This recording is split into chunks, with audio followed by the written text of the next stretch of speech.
man, we just have so many, just so many. And but hey, I'm glad you got that in the topic for tonight. And I'm glad you're gonna be talking about Title 42. That's very important.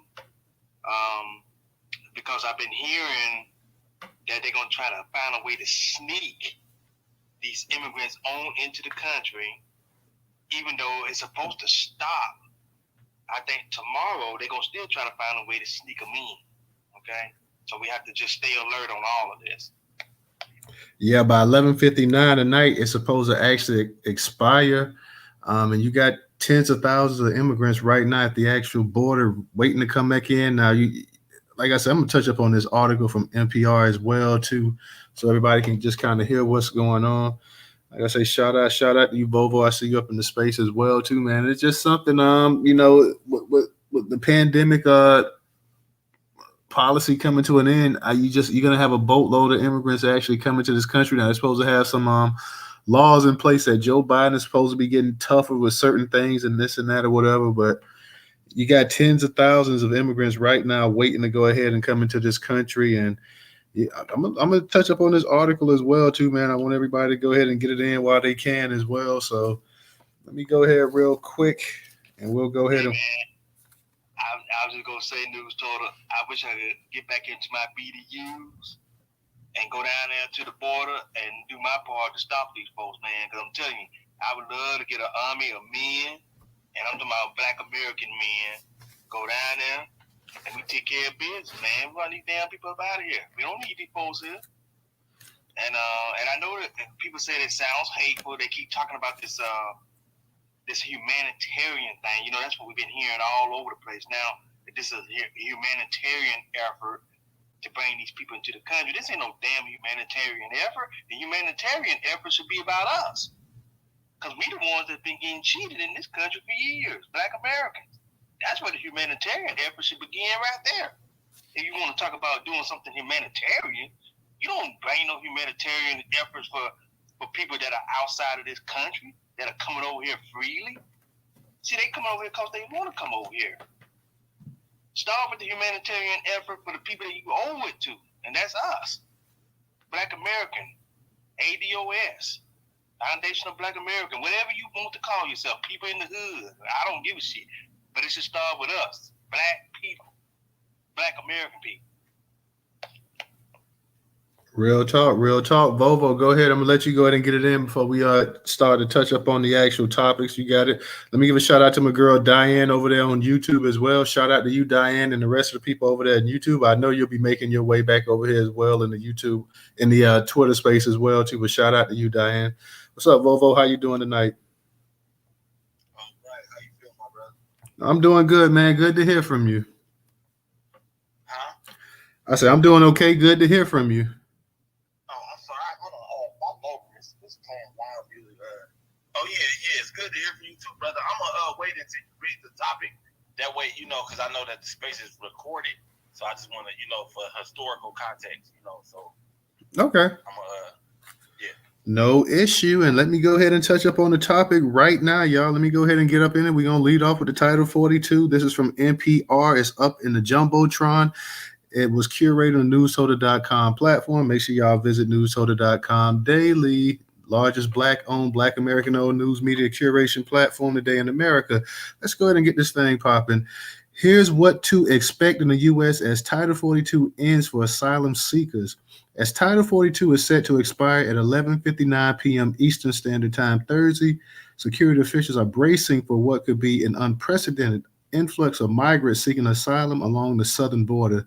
The COVID-era public health emergency measure allowed for the quick expulsion of migrants at the border and nearly halted the processing of asylum applications for more than 3 years. Once Title 42 is lifted, the tens of thousands of people who have been waiting in Mexico after fleeing from violence, poverty, and political instability will be subject to decades-old immigration protocols known as Title 8. Under those laws, individuals can no longer be turned away or deported without a screening for asylum claims. That means they'll enter the country and be placed in detention centers as they go through a process called expedited removal, which includes a credible, fair interview. Those who are deemed to have a valid claims will be allowed to stay in the country as their cases make their way through immigration court. Those those who are not will be deported. Regardless of the outcome, the longer processing times will result in a bottleneck at ports of entry and detention centers that will put a strain on federal, state, and local government resources. The return of Title VIII may be a welcome lifeline for thousands of migrants who have been stuck in overcrowded shelters or who have been living on the streets of Mexican border cities, often prey to violence and exploitation. But the long standing protocols also carry stiffer penalties for migrants who are caught crossing the border illegally, including the possibility of a 5-year ban on entry to the U.S. for migrants who are deported, as well as prosecution. On Wednesday, the Biden administration finalized a new rule that severely limits asylum for those who arrive at the U.S. Mexico border without first applying online or seeking protection in the country they passed through. The rule was first announced in February and is likely to face legal challenges. The new rule is part of the Department of Homeland Security efforts to lessen fears that mayhem may break out at the country's ports of entry as Title 42 sunsets. It also concedes that the recent spike in new arrivals is already putting a strain on the U.S. immigration resources. Our plan will deliver results, but it will take time to fully realize, Homeland Security Secretary Alejandro Mayorkas said on Wednesday. Mayorkas said the new rule is part of a broader effort by the administration to discourage migrants from crossing the border illegally and to create a host of new legal pathways. Senior administrative officials said Tuesday that the State Department is working on plans to eventually open up about 100 regional processing centers around the Western Hemisphere where migrants could apply for resettlement to the U.S., Canada, or Spain. 2 hubs are expected to open soon in Guatemala and Colombia, though officials offered no specific dates. They also said they'll be launching a new online platform for individuals to make appointments to arrive at a center near them. Meantime, the CBP, one mobile app which migrants with limited internet access have widely complained about, transition to a new appointment scheduling platform. Officials said they are significantly increasing the number of appointments from a low of about 300 per day to 1,000. They're prioritizing people who have been waiting the longest for appointments. Additionally, the U.S. will continue to admit 30,000 migrants a month from Venezuela, Cuba, Haiti, and Nicaragua, as long as they have applied online and have secured a financial sponsor. Mexico has agreed to continue taking back the same number who cross illegally. The administration also announced on Wednesday a new program called Family Expedited Removal Management that will help track migrant families who are seeking asylum and are released in the United States. The measure would allow immigration officials to track the head of the household via a monitoring device and require a curfew. In recent days, 1,500 active duty military troops have been deployed to the border as backup for the U.S. Customs and Border Protection agents. They're joining roughly 24,000 law enforcement officers and 2,500 National Guard troops already there. As of Wednesday morning, nearly 28,000 migrants were in custody, far above official capacity. It's a lot worse than we thought it's going to be. Brandon Judd, the head of the Border Patrol Union, who was also a vocal critic of the Biden administration, told NPR. Judd added, in my worst nightmares, I would never thought any administration would allow the border crisis to spiral out of control the way it has. But Border Patrol Chief Raul Ortiz said officials are moving swiftly and that by midday, individuals in custody were down by several thousand to 26,345. So I feel like we are already making progress, he said. Estimates of approximately 150,000 migrants waiting along the border, as reported by some news outlets, are drastically overblown. Ortiz said, I'm tracking between 60,000 and 65,000, he said. Ortiz added that the record number of apprehensions, upwards of 17,000 per day, are not likely to materialize after Thursday night. He explained that only 5 of the 9 Southwest Border Patrol sectors are over 125% capacity, meaning the other 4 are not. The Rio Grande Valley and El Paso in Texas and Tucson, Arizona appear to be the most crowded. Contrary to what several officials have stated, Ortiz believes a dramatic spike experienced over the last 5 or 6 days, driven by people rushing to get to the U.S. before Title 42 is lifted, is likely to be the peak. Earlier this week, immigration authorities began an on-the-ground campaign to persuade people to turn themselves in an effort to alleviate the bottleneck to come. Marangeli Leo from Caracas, Venezuela, was one of the people who was persuaded to roll the dice. The 26-year-old crossed the border in El Paso last week after months of trying to make an appointment on the CPB1 app. I want to cross over before May 11th, she told NPR. I turned myself in on Tuesday at 11 a.m., Leo said, and by 8 p.m., I had my documents and I was released. All righty, y'all. So let me go ahead, Volvo. I know you wanted to go ahead and get it in, so go ahead and unmute your mic, Volvo.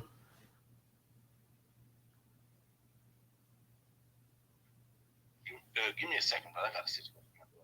Okay. So yeah, that's where we at.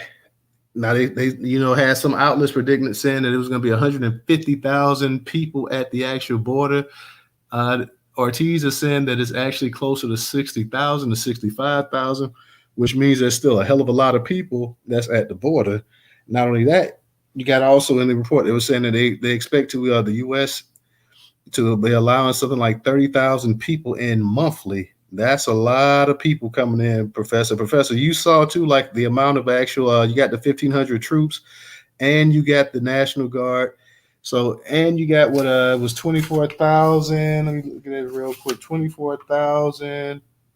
24,000 law enforcement officers as well too. So you got a number of law enforcement people there at the actual border, but hey, they're severely outnumbered right there.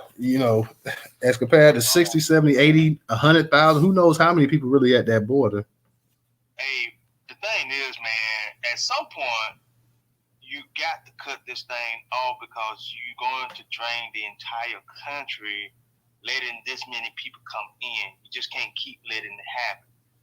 Biden don't realize what he's doing is he's nailing himself. I mean, he really is. He really is hurting himself. A lot of folks now really want his ass out of office. And see, you got Black Americans that don't even want this guy in office anymore. So now he's losing anybody that was willing to vote for him don't want him in there anymore. Black, white, anybody that was there for him, they against the guy. See, because he's went too far with all of this. And then on top of the fact, you're sending all kinds of money over to Ukraine for something that we don't give a damn about that really doesn't impact us. I don't care about the neo-Nazis blowing each other up over there and bombing each other and killing each other or whatever. I don't give a shit.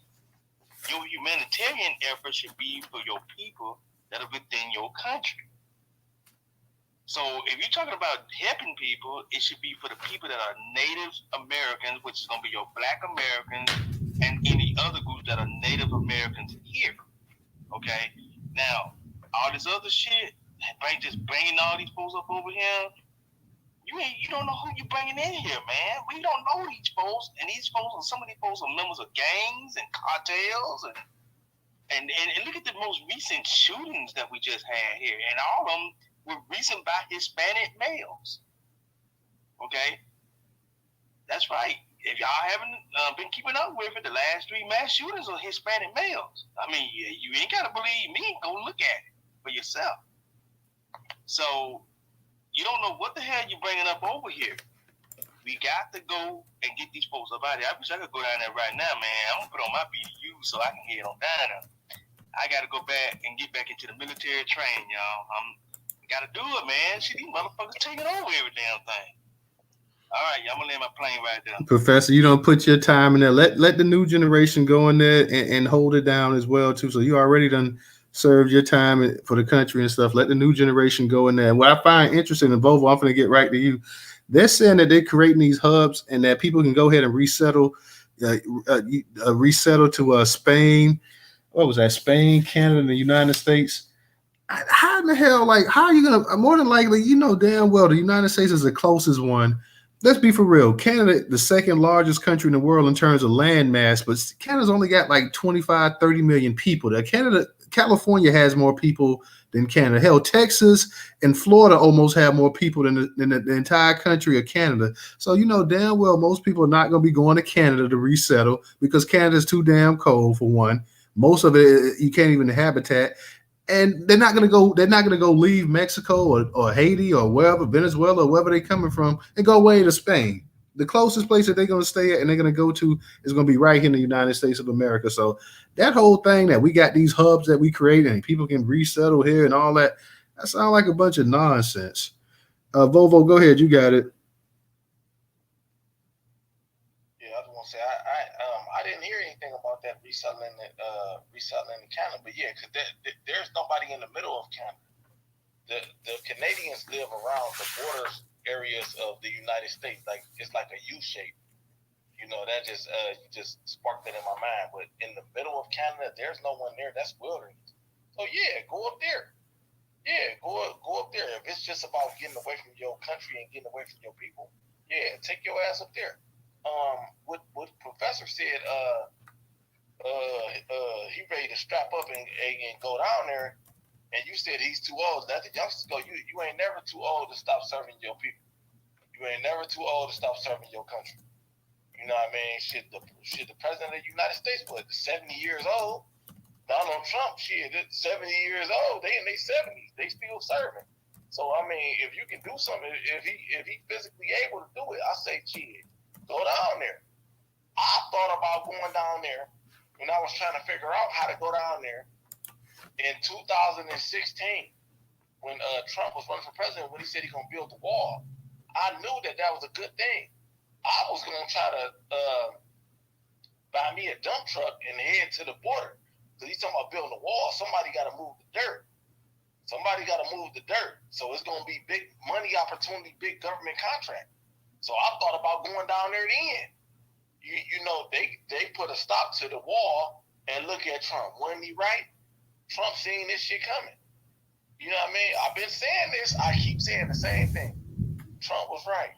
Trump knew what was going on. Trump knew exactly what was going on. He knew that these people was coming. That's why he was talking about building this wall, 7 years ago? 7 years ago, he was talking about building this wall. He campaigned on building the wall, build it tall. When all of us was a lot young. You see how time tell the truth? He been talking about building this wall, build it tall. And they said, oh, he's racist and all that. That ain't nothing racist about. They should have been built that wall. We should have been built that wall. You always need a barrier to entry. I talk about this all the time. You need a barrier to entry. You don't want, what I want to say. You don't want, you want everybody, you can't stop bullshit, but you want to put a barrier there. You know what I mean? It's the reason why you got a front door on the front of your house. You can close the front door. You know what I mean? If you don't believe that we need a wall, I say go to sleep with your front door and your back door open. Go live 48 hours with your front door and your back door open. Just go to work, go to take a shower, go to sleep, everything. Just leave your front. Just take the whole front door off the front and the back of your house. You ain't gonna be able to live like that. You need a barrier to entry. These people coming over here, they want what you got. Now, let me say this, right? I believe some of these people should be able to come over here. I know that's unpopular. I know it's a Black American space, and we talk about Black American issues and all that. Somebody got to do the grunt work. Me, I'm a skilled worker. I got skills. I can take my skills anywhere in the world. I'm trained. I'm not about to work for $5 an hour. I'm not about to do any job for $5 an hour. I'm not about to take anything. You got to pay me a certain amount of money. Unless I'm not even rolling out the bed. Every day, every morning when it's time to go to work, I promise you, I'll be like, shit, let me make an excuse. I ain't missed a day of work and no, I missed one day of work. I broke a tooth and I missed a day of work. But it's been years since I missed a day of work. I don't give a fuck if I got a hangover, if I'm sick, if I got a flat tire, whatever, I go in late, all that. I'm getting up, going to work. I'm a worker. That's what I do. But when I do go to work, I'm skilled. I command a certain amount of money. The job that I'm able to do, everybody can't do that. So you got to pay me for that. anybody that's able-bodied can go out there and pick some watermelons, can go out there and pick some cherries. I like the price of my watermelon. I like the price of my strawberries. Them people picking that stuff. That when you go to the grocery store and that lettuce is $1.89, $2 a head. It's a reason why it's that cheap. It's a reason why your lettuce is cheaper than a cheeseburger. It's a reason. Because it's a reason for that. You just if you ain't getting, if that lettuce costs $5 a head, your ass gonna be crying. I'm gonna be mad too. So I believe that some of them should be allowed to come over here. I know I'm long. I'm gonna wrap it up. Some of them should be allowed to come over here, but they should immediately go to work immediately. And I believe in visas. 5-10 years, if you don't make it happen in that point, whatever you got to do in that period of time, don't matter. Your ass going home. Me and Professor about to carry you up out of here. We about to kick your ass up out of here. That's just what it is. It's time to roll. I don't give a fuck what country you're from, what's your hue, or none of that. If you white, what you here for? I believe in visas. I believe in that. I believe in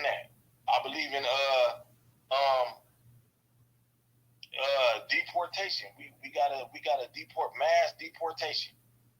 Mass deportation. You can't just come here and lay up on the system. How was you coming over here at 60 years old? I seen some of these people 55 years old trying to cross the border. You ain't coming to do nothing but die here. No. You did your life. You do your life in your country. You take your ass back over. You ain't coming over here because you're going to be non-productive. You're going to be a strain on the system. Period. It's a lot more shit I want to say. I'm going to land my plane. I ain't going to say. All right, Volvo. Appreciate it. I would say this right here, Volvo, because we have a whole bunch of unskilled black labor in this country as well, too, who can get out there and actually, pick the fruit and pick the vegetables and everything else as well, too. A lot of our unblack skilled labor, they need jobs as well, too. The only thing I say here, I know you were saying about nobody's going to go out there and work for $5, but, minimum wage ain't $5 no more. And if you sitting up here and you paying somebody under the table an illegal $5 when the minimum wage is $10, then hell, you're a crook. You're a crook. I mean, you cheating everybody that in the system. So you're really as big a problem as illegal immigrants. If you're a damn company or corporation and you're going to sit up here and refuse to pay American citizens at least minimum wage, and you're going to go ahead and give it to an illegal for $5 an hour, like, at the very least, why can't we hire? Because we've heard this and we had this space before. Professor could tell you. I don't know who else was in here. DJ could tell you. I don't know if Ray's up in the space or not. I don't see Ray, but he can tell you that we had a space months ago, probably 5-6 months ago, on the actual impacts of illegal immigration and how it hurts black people more than anybody else, especially the black men and the unskilled market labor. So I get what you're saying that, at one time in this country, you could be unskilled. And if you were hard enough worker, you can go out there and you could at least, make somewhat of a living for yourself. But, if you have to compete with illegals coming over here and, hey, me, DJ, we saying, well, hey, we'll go out there and we'll pick the tomatoes for $10 an hour. And you say, well, I got Hector over here and I'll give Hector $6 an hour. How fair is that? You got people, black people that know how to roof and do concrete and do construction work and they're unskilled laborers and stuff like that being knocked out of the labor force. And not only just black people, even you got even poor white folks and stuff like that. But mainly I'm speaking on black people because, it seems to target and hurt us the most. Like I said, we did a space on that and we talked about the actual how illegal immigration hurts black people more than anything. Now, I get what you're saying. Like, hey, if somebody comes over here and we know you're going to have immigration, that's just part of the world. You're going to have immigration come to America. You're going to have people apply for visas and this and that or whatever. But in terms of the legal immigration, and I think even legal immigration, you need to put a cap on because here's the thing, man. It's a big damn world out there. The United States can't everybody that wants to come in the world. We don't have the land for everybody to come in the world and say, hey, we want to live in the United States. And not only that, they only want to live in a handful of states. We got a bunch of states in this country that I don't see them sending people to. I don't see them sending people to Montana. I don't see them sending people to the Dakotas. I don't see them sending people to Idaho or Iowa or Oregon, places like that. That's huge in terms of actual land. But they're not sending those people there. They want to send them to Florida, which is already getting damn overcrowded. They want to send them to California, which is already getting overcrowded. They want to send them to New York, which is already getting overcrowded. You want to send them to Chicago or wherever that's already overcrowded. You want to send them here, send them there. But we don't want to send them to places that in Montana, which you may have 1 million people there. How big is Montana's land wise? How big is Oregon land wise? I know people say, well, it's kind of harsh and it's cruel to kind of live up there. But hey, man, look, it's still better than where you're coming from for the most part. If we want to be real, I guarantee the country that you living from, you still can get a better life in Montana, Oregon, the Dakotas, all those other places, and the places that you actually leaving from. So my thing is that, hey, we cannot house the entire world here. And the thing, let me read this real quick. Like I said, I told you before, like in this article from NPR, they was talking about it says senior administration officials said Tuesday that the State Department is working on plans to eventually open about 100 regional processing centers around the Western Hemisphere where migrants could apply for resettlement to the U.S., Canada, or Spain.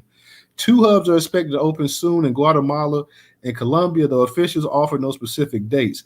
Now, who in the hell, these people leaving Latin America and all this, like who in the hell is going to go relocate to Guatemala and Colombia? Let's just keep it a buck there. These people not trying to leave. They're already leaving a lot of these Latin American countries. So they're not going to say, oh, well, I think I'll go relocate to Colombia and deal with the cartel. Though. Let me go to Guatemala and pick some beans. So no, we're not going to do that.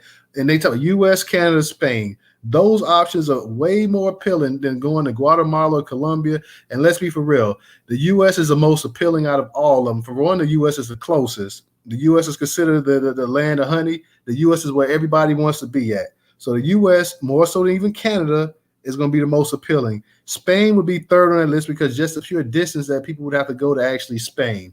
You know, you got people that's over here in the Western Hemisphere. They probably want to stay within the earshot of their actual family members and stuff like that. So they want to stay in the U.S. The U.S. is going to be the prime location. Fact that everybody that you got around the world, not just in Latin America and the Caribbean America and Africa and Asia, the Pacific, everybody that wants to come and actually move to America.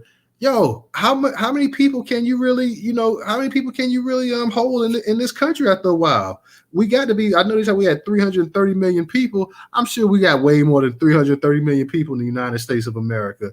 Pretty soon we'll be hitting 500 million people, man. So I'm just saying you can't live all in the same damn states. And not only that, like I said, you do have to worry about your actual citizens here as well, too. You're in competition. We're already in competition with people right here in this country.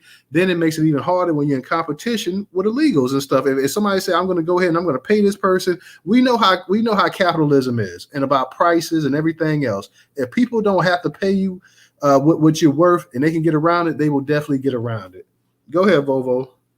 Shout out real quick. Let me give a shout out to my man.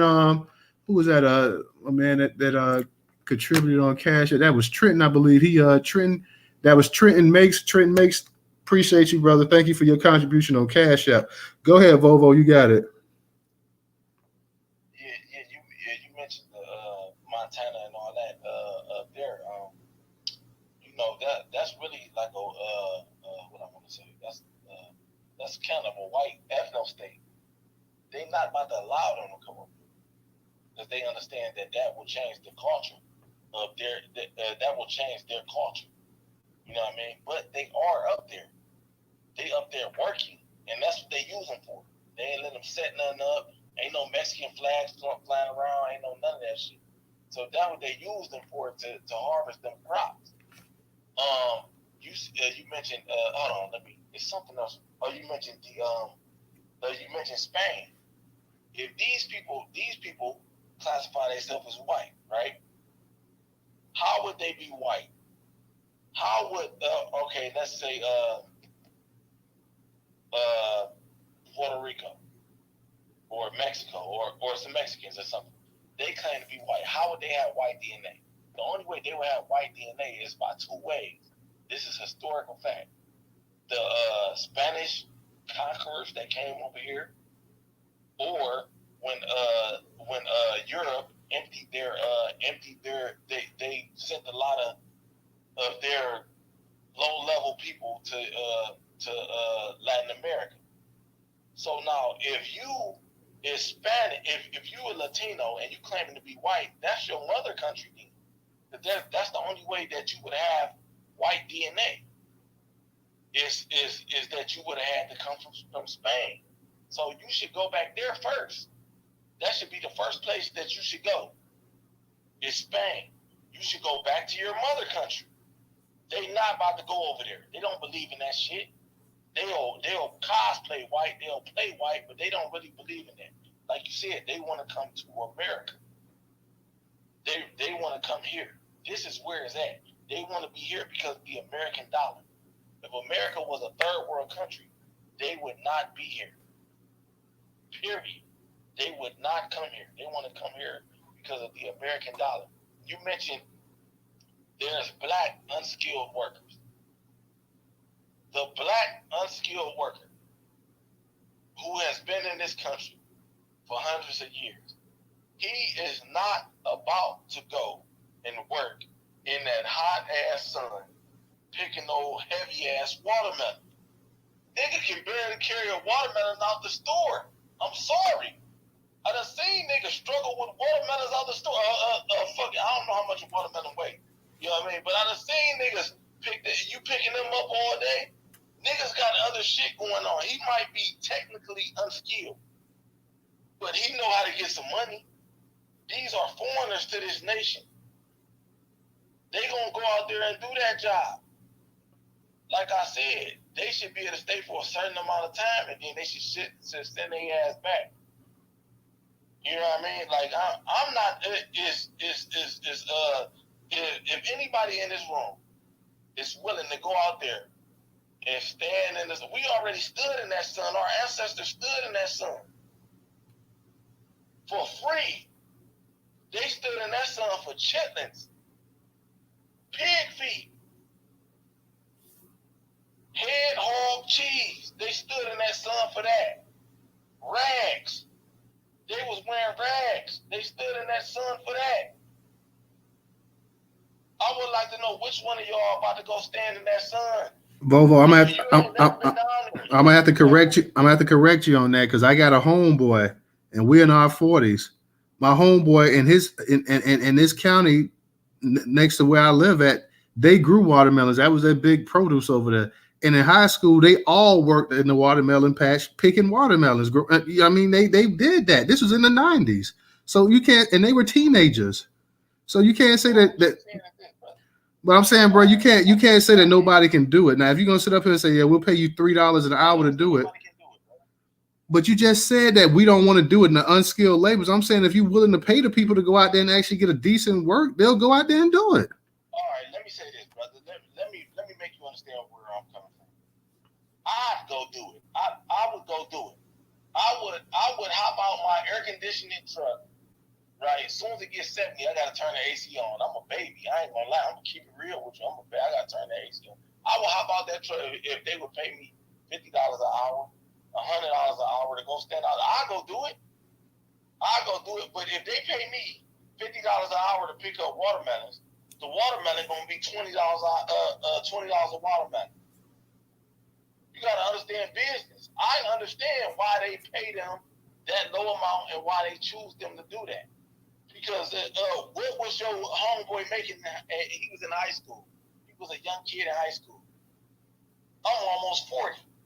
If you want me, I'm a strong man. I lift heavy shit. I'm a truck driver. I do a dangerous job. I lift shit, carry shit. I unload the truck, all that. But I need a certain amount of money. So if we keeping these watermelons at, let's say $5 a watermelon, we gotta you gotta pay somebody a certain amount. If you get a bunch of me's out there, your watermelon gonna cost $20 a watermelon. Now I'm with you. If you say fuck it, let's pay $20 a watermelon. All right, then fuck it then. If you feel like that's the best plan, but I don't want to hear no complaining about $20 watermelon. I land my plane. I don't want to hog the mic. Okay, I'm gonna kick it to Leon, but let me say this. I can say as somebody who grandmother grew watermelons and grew big ass watermelons, it don't take a whole lot to grow a watermelon, especially in Florida. You sticking your thumbs down, but yeah, my grandma, and rest of dead, knew more about forgot. Hold on, Volvo, because I ain't cut you off. She knew more about watermelons and growing them and harvesting them than you ever know. So she was able to do it. It don't take 20. No, nobody's gonna pay anybody $20 per watermelon to go out there and pick it. We're saying that you can go ahead and you can pay people a decent living to go out there and do this kind of work out there in the blistering heat in the sun, bending down, stooping, squatting, dealing with bugs and sometimes snakes and stuff like that. You can pay people this kind of money worthwhile to do it, and they can afford to do it, man. But if you're gonna sit up here and you're gonna pay migrants $4 an hour to go out there, then no, you can't compete with that. So yeah, we can go ahead and we can do this. I don't understand, man. You got a bunch of black unskilled laborers in this country that if you pay the people decent money, they will go out there and do it. But if you want to pay them like it was in 1950, and then they sit up here and say, well, I'm not going to go up there on that roof, and I'm not going to mess around with that asphalt up there. It's already 100 degrees, and with that asphalt, it's 120 degrees up there. No, I'm not going to go up there for $8 an hour. Hell, I don't blame them, and nobody should go up there. We did the slave work in this country. We did the sharecropping work in this country. Okay, so yeah, it comes after a point. It comes elevation. So I don't really understand that argument that hey, well, I'll pay this person that, or if we don't, and that's a cop out that the people always like to use. Like, well, if we don't give it to the immigrants and let the immigrants do it and pay them basically peanuts, then our prices will be sky high and this and that. United States grows all kind of food, sends it all over the world. I mean, they pay farmers not to grow certain things, subsidizing them and everything else, not to grow specific things in this country. Come on, man, let's stop it. We throw away more food than most countries can even consume and eat. We throw it away. We waste it. And now we sitting up here, and this is what white folks want to sit up here and say that so they can go ahead and have a second class of slave labor up here so they don't have to pay anybody. That's one reason they started going ahead and sending out all the damn jobs outside the country and stuff as another way to stick it to black people. I mean, come on, man. Leon, what's going on, man? What's up tonight? Hold on a second.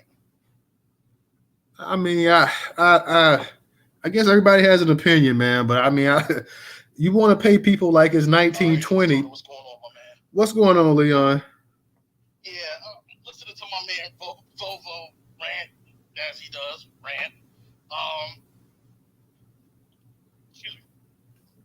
Now, I don't know if he noticed that most of these migrants are coming up here. They are getting supplied money to come. You gotta remember, Central America, we're talking about like the El Salvador, the Honduras, and Nicaragua, well, what it used to be Nicaragua, all that, coming to Mexico. That's thousands upon thousands upon thousands of miles, man, of walking. It takes funds to make that happen. You or I cannot make that trip without money. I promise you that. So they are getting funding, they're getting food and water to make that destination to get up to that border. I'm telling you, that already been exposed and that's already out there. You just gotta find it. There's actually footages, and these ain't like USO or any. These are some like Clinton Foundation and Heritage Foundations and the Gates Foundation.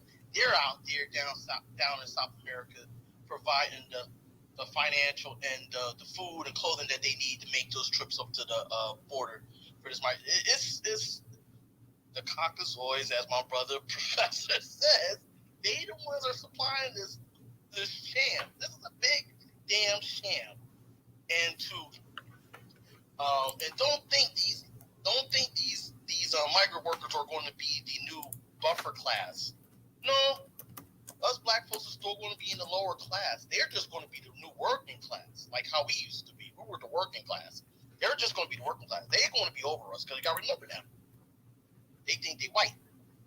So, and the way things are going, if you look at the spending projection on non-whites, even though we're still ahead by a little bit, but then you followed by the Latinos and the Asians. So, and soon was it 2034 or whatever, 2040, we ain't supposed to have no money. So, supposedly, I'm just going by what the projections is. I don't know that. We don't know that. Maybe we might get reparations by then. Who knows? But right now, we ain't there yet. That's still about 14 years away. So, and I'll land there. All right. Professor Vovo, I'm gonna get to y'all real quick. I want to touch up on this article about this black kid that was handcuffed, 9 years old. Y'all can go ahead and go back to the Title 42 because I know y'all want to go ahead and speak on that, but I just want to cover this real quick. It's up in the Jumbotron, published by Black Enterprise, curated by Newstoter.com on the Newstoter.com platform, guys. For those in the YouTube, you can also find that in the description as well to the articles for the night. It's titled Cops Handcuff 9-year-old black boy with special needs to a pole as he experiences a mental health crisis at Massachusetts school. A Massachusetts school district and a city police department have come under fire for calling multiple officers to a classroom to respond to a 9-year-old black student's mental health crisis by handcuffing him to a pole to restrain him before taking him to a local hospital where authorities held him in adult custody.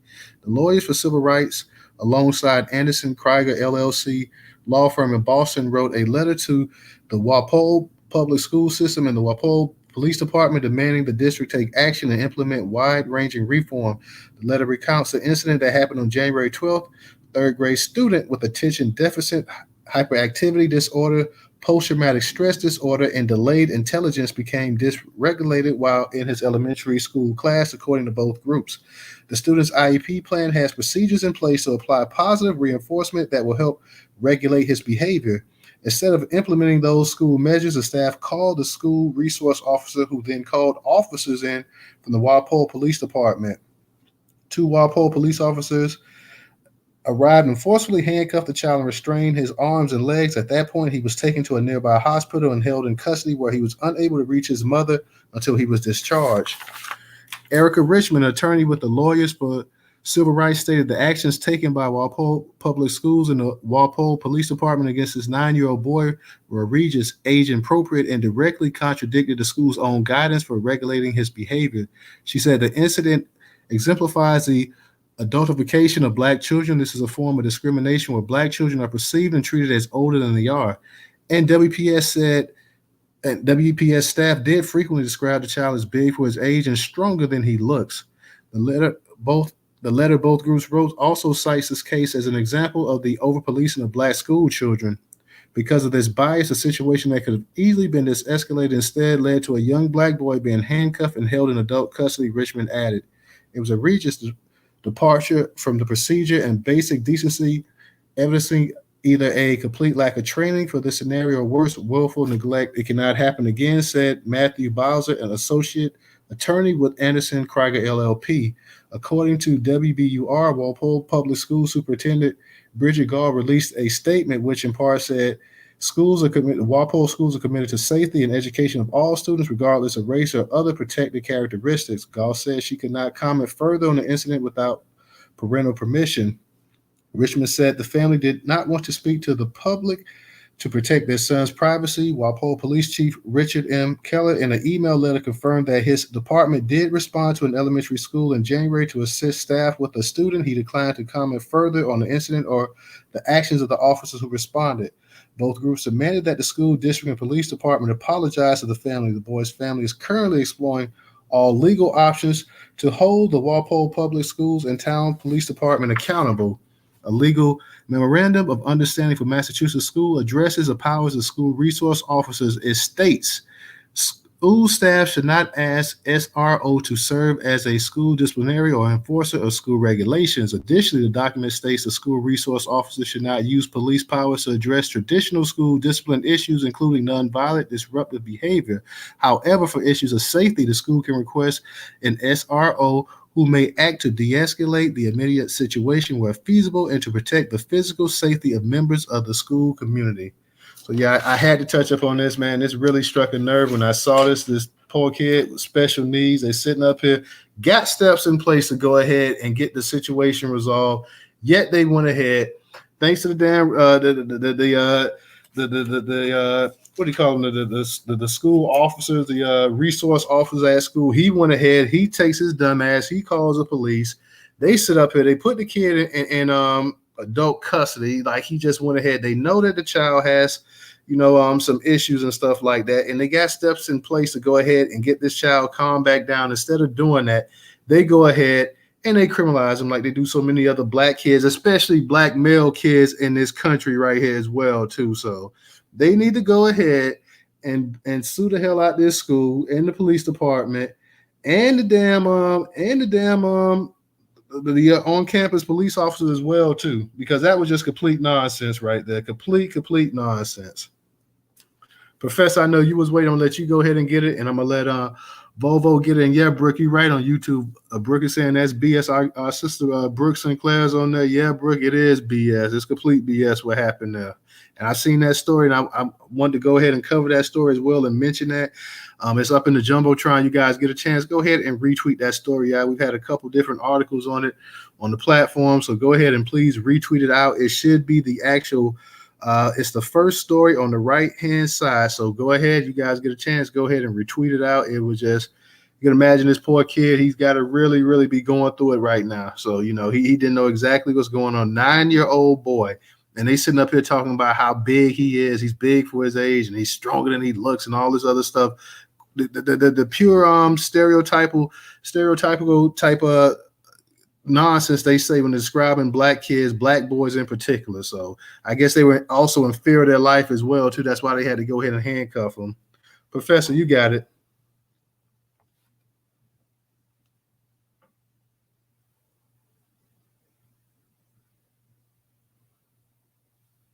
You there, Professor?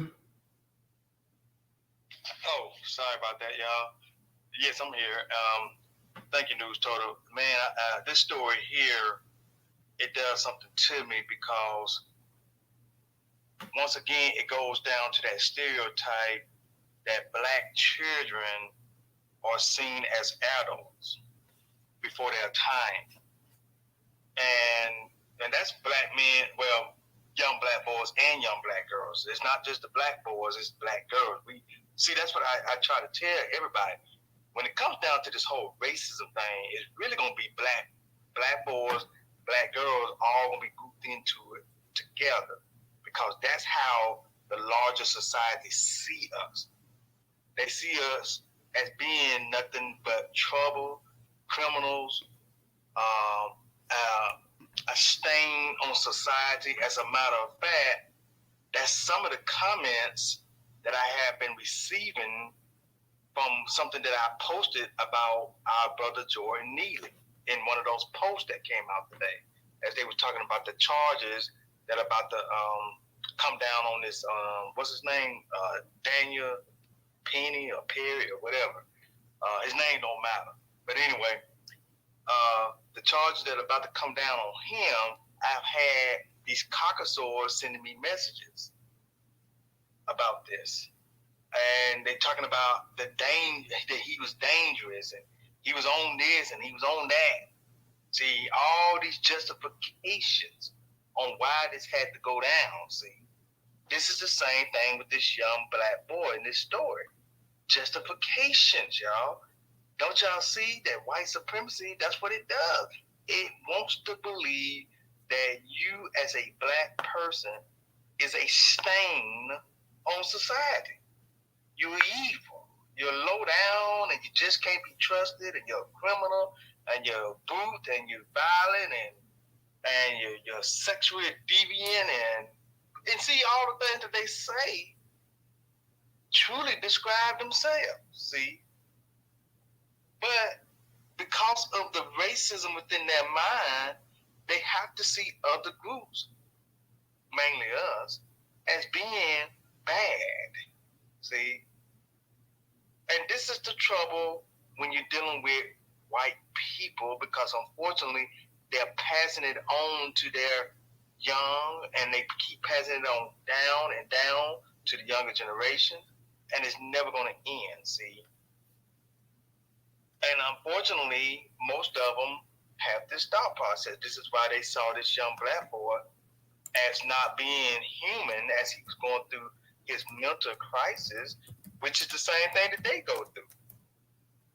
That's right, black people are human. We have mental crisis, right? So why is it so hard for you, no good ass caucasoid? Why is it hard for you to believe that we can go through mental crisis? Because your mindset will not allow you to believe that we are human. See, that's humanity that has been removed from white supremacy. That's what's wrong with white supremacy. It doesn't have an eye for humanity when it comes to other groups, when it comes to dark-skinned, melanated groups like ourselves. And this is why Black America, you have to just say, these people are who they are. We don't have to ask the question why they think the way they do. It's been passed on from generation to generation. This is unfortunately how most of them think. And you might have a few that have been trying to get through that. And they try to say, well, no, I'm trying to work through that. I want to learn more about people of other cultures. I want to understand what's truly going on with Black Americans. And I want to truly be an ally. And I truly want to see how can I help in being an ally to Black American people. See, those people like John Brown, John Brown understood it. And y'all know who John Brown is. I don't have to tell you who he was. He was the white man that killed other white people. He actually went out there and put himself on the line and killed for us. See, he understood. But unfortunately, some of our own people were against him because their minds all fucked up from racism. See, internalization of racism. So, with that being said, y'all, what's happened to this young black man, young black boy, is what we see happening all the time.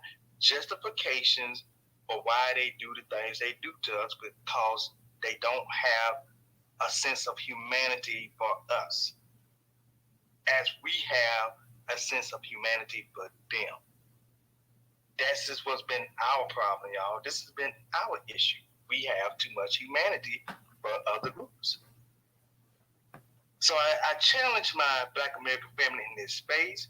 Let's turn that around and let's have humanity for our own people the way we're supposed to, and not have all this humanity for other groups.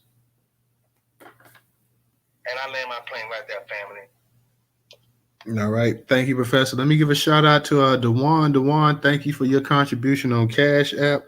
I see Volvo, he's up here. Black Precious coming up here as well, too. We got anybody else? Y'all make sure y'all tweet the space out as well, too, man. Y'all tweet the space out. Up in the Jumbotron, we got the YouTube channel up in the space as well, too, on the far left-hand side. For those that haven't subscribed, make sure y'all go ahead and subscribe to the YouTube channel as well. Go ahead, Volvo, you got it.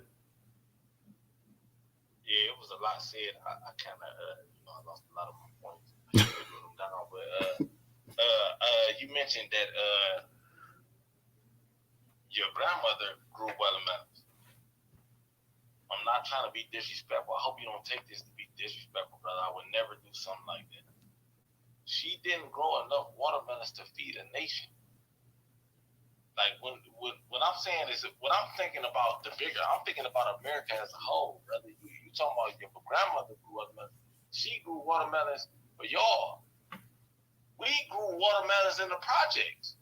We had a little flower pot where me and my sister planted a watermelon seed, and we used to watch it. We watched it grow every day, and it was amazing to us. That was just enough watermelon to feed our house in the household. She didn't grow enough watermelons to feed a nation. To grow enough watermelons to feed a nation, you need somebody to go out. One person or family cannot pick that many watermelons. It'll break your back. You need a nation of, you need a whole lot of people to pick those watermelons. That's what I was saying, brother. That's what I was saying. Like, let me say this. When we talked about the unskilled labor, right? I'm gonna ask y'all this: do y'all know people that's looking for those jobs? Because they just hold on, wait, brother, you ain't cut nobody else off.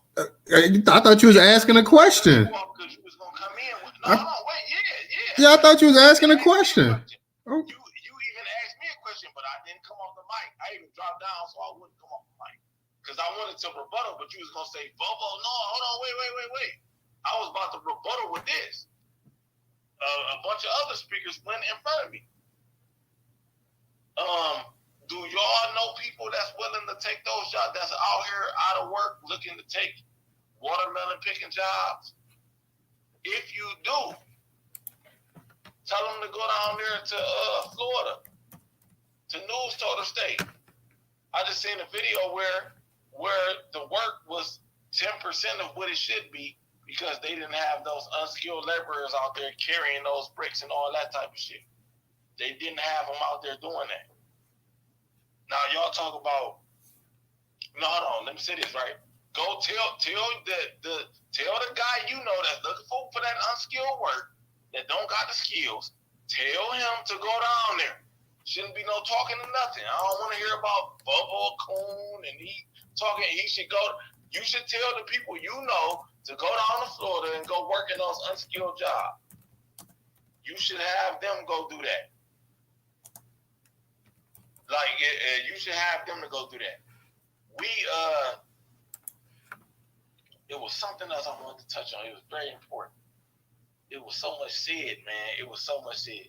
But yeah, we not going down there to go do that work. We not going to go do that. You know what I mean? Like we got skills. We don't have to go do that. Y'all, this is what I want to touch on. Y'all talk about reparations. Everybody in this space believe in, well, most people, I don't know who everybody is, but most people in this space believe that Black Americans should get reparations. Now, if they talking, let's say they talking, let's go super conservative. $100,000 for each person, for each Black American. That's super duper conservative, low ball, super low ball, just for argument's sake. If you got 100,000, is you going to go pick some watermelons? No, right? No, that's what you're saying. No, the answer is no. Ain't nobody going to go pick no watermelons, no 100,000 in the bank. You're going to be trying to look for other shit. You know what I mean? So, like, that's the point I was trying to make.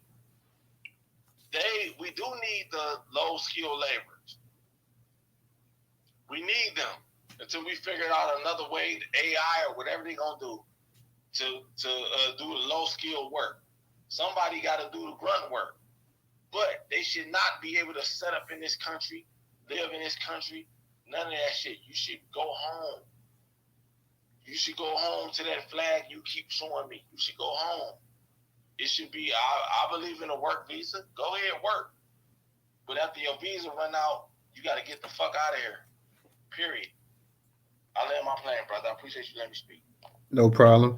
And yeah, I get what you're trying to say about my grandma. My grandma came from an era too, though. She came from the era where you had most Black people had a little farm and stuff. We talk about here in the South and stuff, had land and things of that nature, because I'm gonna be honest, watermelons was just one of many things she grew.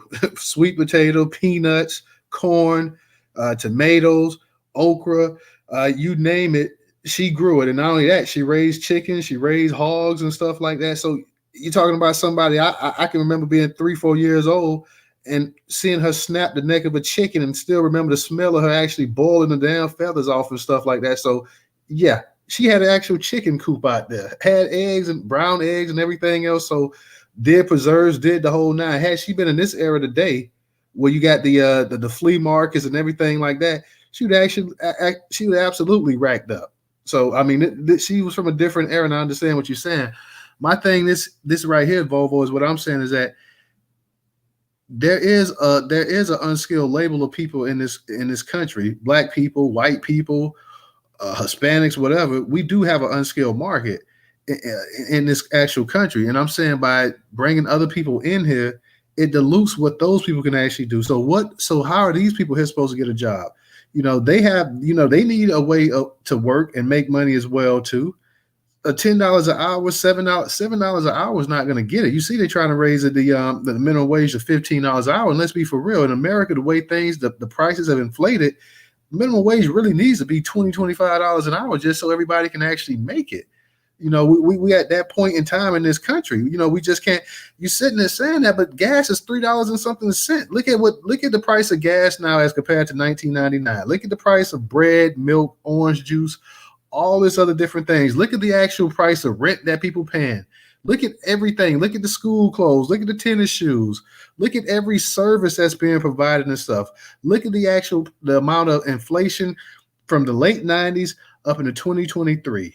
And you can't sit here and say that somebody that what people were making in 1999 would make it today. You know, we have and if you were to pay these people, if you were to pay black people a decent wage to go out there would be black men that would go out there and would work in that hot ass sun and would pick tomatoes, would pick watermelon. Hell, you pay them enough, they go out there and they pick tobacco and cotton if you would pay them an actual livable wage. But if you're gonna sit up here and say, well, hey, I'm gonna give you $8 to go out there and it's 100 degrees and you should just be happy with that. If not, then we're gonna bring in the Mexicans and this and that, then they're gonna tell you to F off. And they would be right to tell you to F off. We can't make it on that. Please. People now going back to live with their parents. People got roommates and stuff like that. What you gonna do for daycare? All this other stuff, Pampers, milk. You just can't make it like that. So it's great to go ahead and if you would, and also I got a cousin that's a contractor. I got uncles and dad did roofing and everything else like that.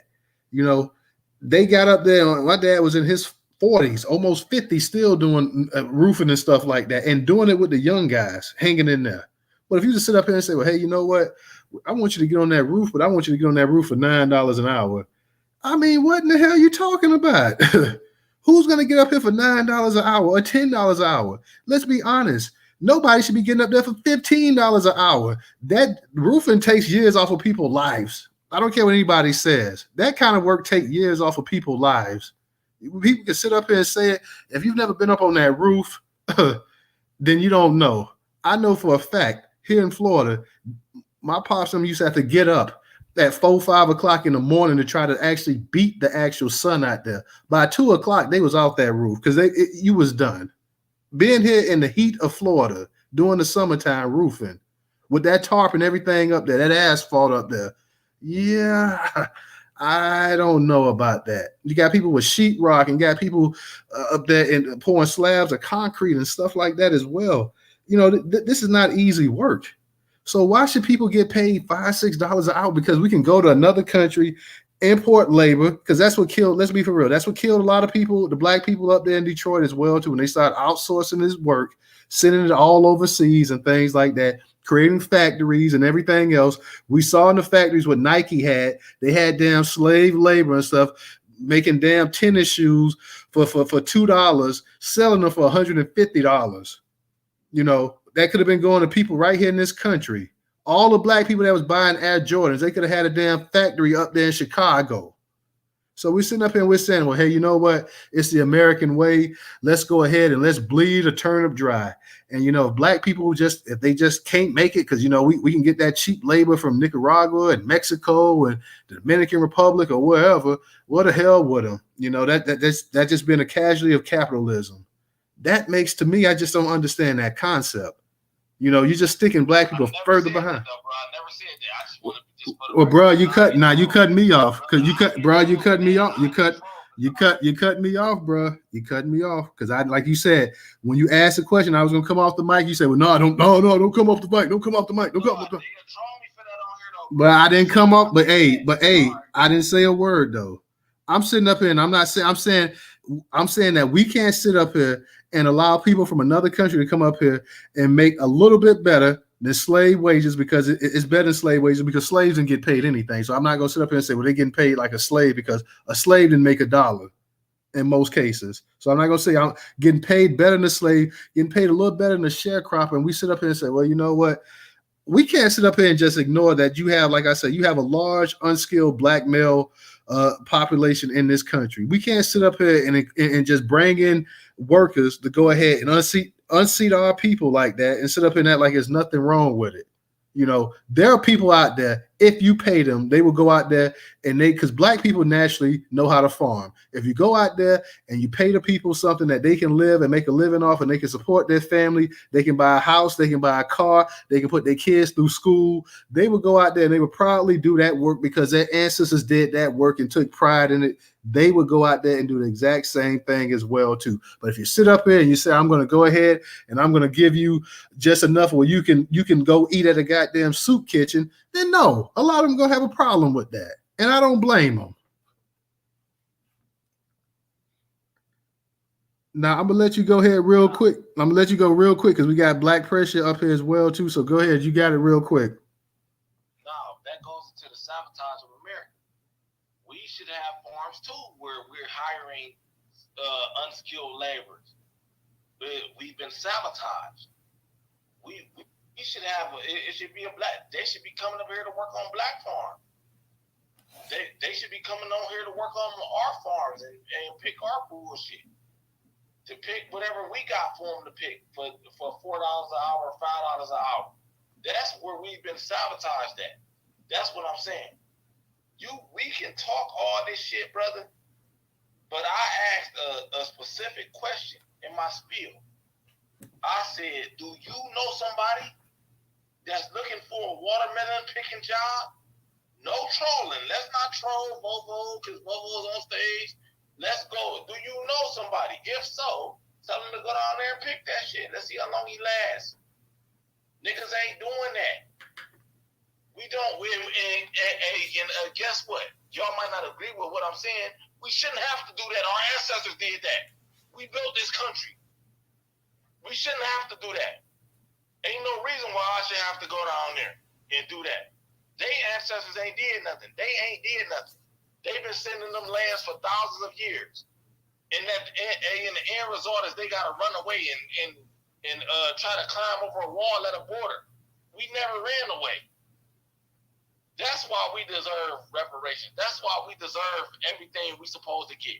Because we didn't never run away. We've been cheated out of America. We've been cheated out of the American dream. So they supposed to be coming up here picking our watermelon, our corn, or whatever we want picked. Because we work for it.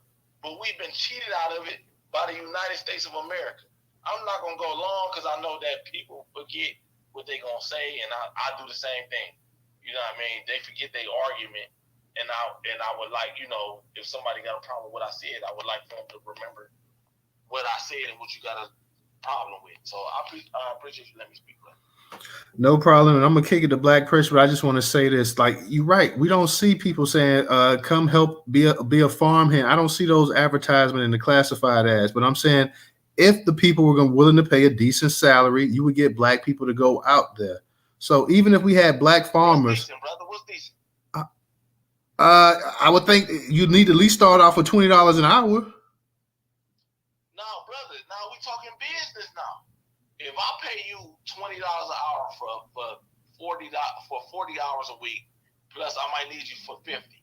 Say I need you for 50 hours a week at $20 an hour. How much is that? What's the point? It's the overtime after 40.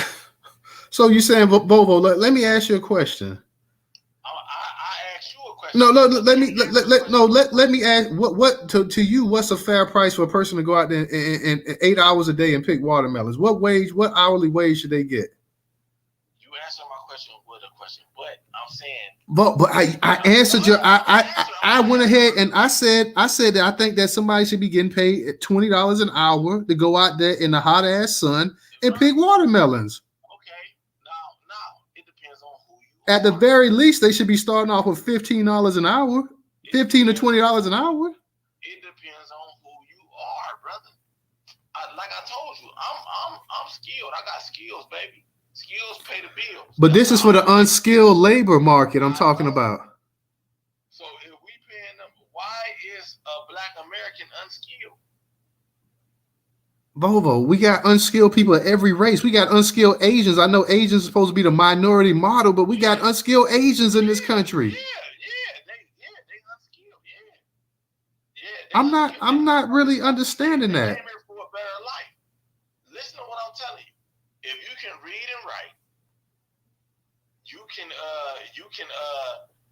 school. Get a skill like me. I went to school for 4 weeks. I know how to drive a truck. Took me 4 weeks. Well, no, I went 5 weeks, but it was a 4-week course. I had to go 5 because I was fucking up missing school and shit.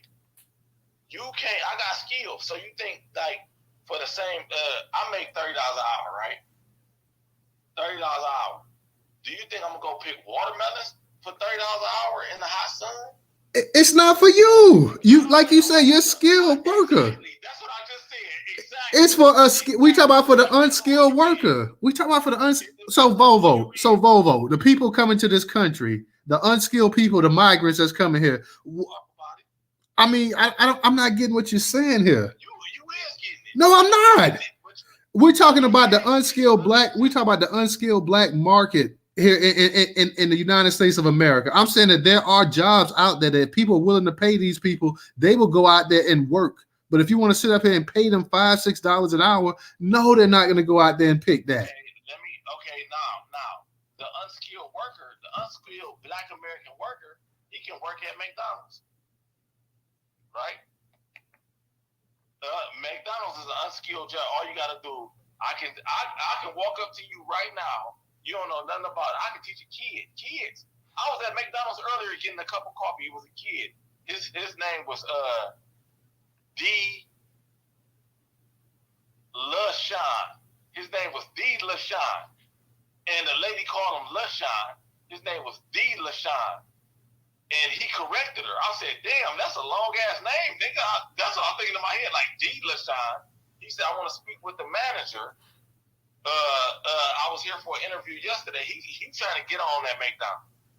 He's trying to get a job at McDonald's. He's unskilled. He's a kid. He's unskilled. This like his first job. So he's unskilled. He's trying to get on and get his first job. Now, the unskilled Black American can work at McDonald's in the AC. He got rights, all types of shit. He got all types of shit going on. Volvo, you got unskilled Hispanics work at fast foods as well too. Come here to Florida, come to Miami. Well, you go to some of these fast foods down there and they speak nothing but Spanish.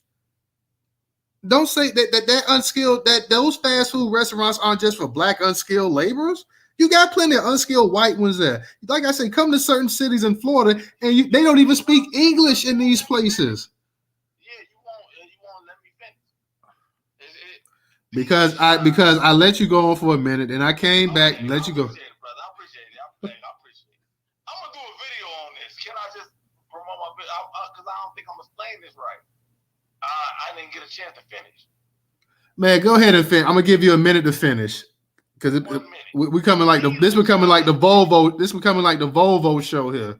So I'm gonna give you a minute to finish. I hate for it to come. I really do hate for it to become this. Yeah, go ahead. You got a minute. D. LaShawn is gonna get minimum wage for that McDonald's job, right? The guy that's picking the tomatoes or the what's the name, he's gonna get $4 or $5 an hour. That's the difference. D. LaShawn not about to go pick no watermelons for no $4 or $5 an hour.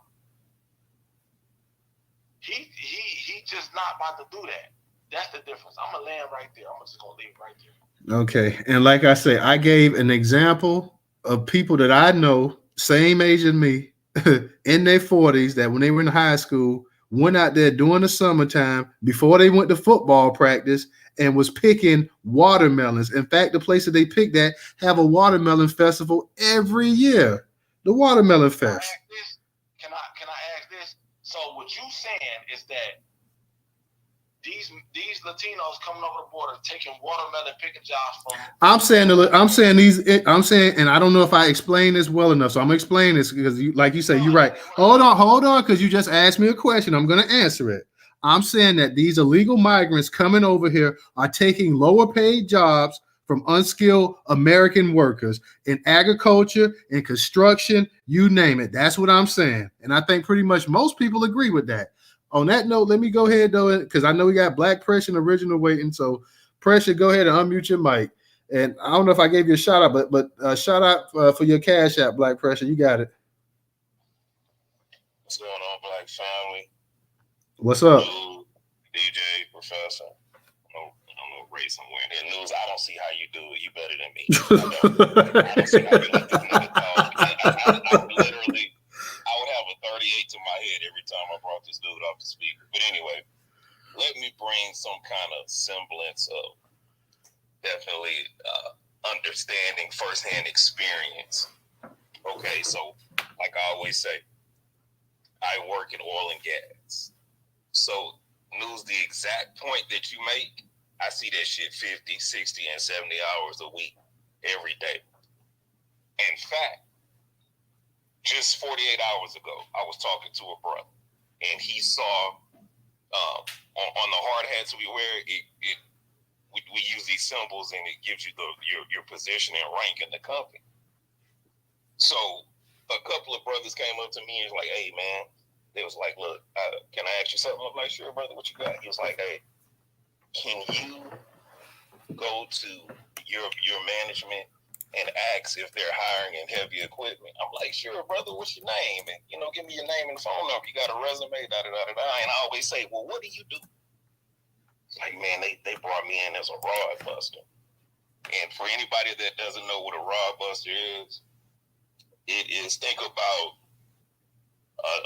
new construction, maybe some type of skyscraper or a football stadium. Before they lay concrete down, they run these rows of, excuse me, it's like iron wiring, and it reinforces the concrete. It's really called rebar, but in construction, when the people that tie the rebar together are called rod busters. And I told him, I said, "Brother," I say, "God bless you." I say, because I couldn't do it.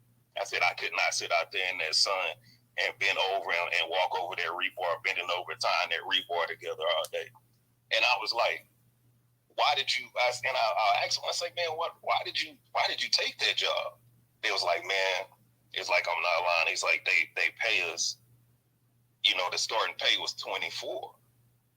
And I was like, "Okay." And then he was like, he said, "I really didn't want to, just take 24, but that's what he said they had like maybe 1,000 positions open for the rod buster." And I was like, once again, I said, "God bless you, brother." I said, I couldn't be in that sun doing that.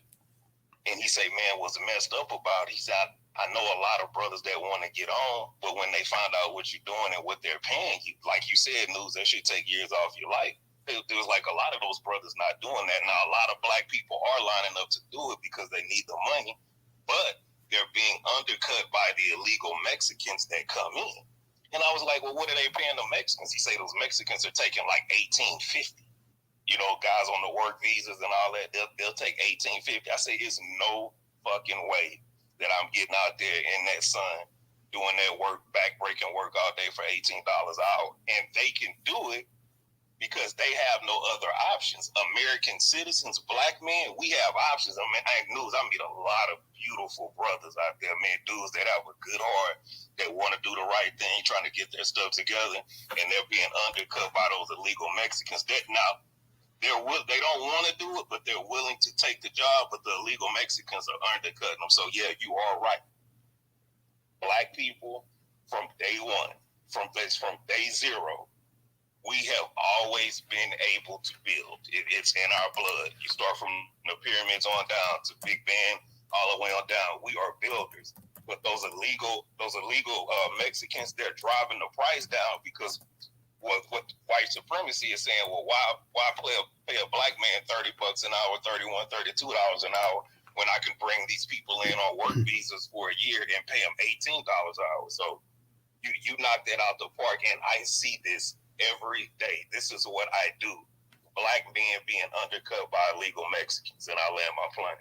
Real talk, Pressure. And really, they should be paying them $35 to $40 an hour out there, killing themselves over that. And let me say this: if we didn't have the illegal immigrant problem, those dudes would be getting about $30 to $33 an hour. But like I said, when you're head of these mega conglomerate construction companies, and you can bring these people in and pay them $18, what you gonna do? Oh yeah. I'm in agreement with you on that, Pressure. I'm definitely on agreement with you on that. That's the only part I was just trying to explain there about the like I said, I know people need to get a living and stuff like that, and people come over here and they're looking for opportunity and work and stuff like that. But like I said, we've proven time and time again that with the group that's hurt the most by illegal immigration is black people, namely black men. We study after study. I don't care if it's a Democrat, Republican, conservative, liberal, whatever you are. It's been proven time and time again. We've held spaces on it. We had the documentation. Ray could tell you that. DJ could tell you that. Professor could tell you that. We had the actual documentation to prove it. And this is not something that just came and popped up in the last 5 years or 10 years or 15 years. Hell, I believe they say Coretta Scott King was even against illegal immigration to the point that she was saying that it was detrimental to black people. Don't hold me against that, but I've heard people say that Coretta Scott King actually said stuff about illegal immigration as well. Newstoter, I'm going to add a greater one for you from their lineage. Cesar Chavez was even against illegal immigration. Go back, y'all, and look at the YouTube videos of the interviews that were done with the brother Cesar Chavez, who, by the way, marched with Martin Luther King Jr. He marched with others. He was against illegal immigration. He said that if they were going to come over, they need to come over legally. Now, this was somebody that was of Mexican descent. Now, if he was against it, then guess what? As Black Americans, we all need to be against it too, because it's impacting us. So I want to put that out there. Hey, New, can I add this real quick also? Go ahead. Of course, where you live and where I live, we almost have same exact climate. I think we might get a little colder here during the winter than you guys, but I actually grow watermelons. I grow them for myself, though. I grow the red watermelons and I grow the yellow meat watermelons too, right? Like I say, it's just a little hobby of mine. But you know what's funny about it? When I share that with people and I show them the pictures, you know what they say? Sell me some. You could literally make money off that shit if you put your nose to the ground and said, "Hey, I'm gonna do me a little, 15 by 15 spot in my backyard and grow watermelons," you could make big bank off that shit. You really could. Oh, real talk. My grandma grew some of them damn watermelons because we had a big family and she gave them all away. Half of them damn watermelons was rotting in the damn field because she couldn't, like I say, at that time, the swap shop and the flea market wasn't hitting like that. Plus, she was an older woman. Had she been in the days era where you got the flea market and the swap shop and you got all of these, what do you call them? What's the name of the places where you farmer markets and all of this stuff like that. She would have made a killing if she was a younger woman in this day and time. She would have made an absolute killing with the way that woman could grow stuff and cook and everything else. She'd have been unstoppable. But at that time, she just did it as she loved to do it as a hobby. It was a way of bringing food into the house, fresh fruits and vegetables. She did it like that because she grew up that way. That's how she grew up.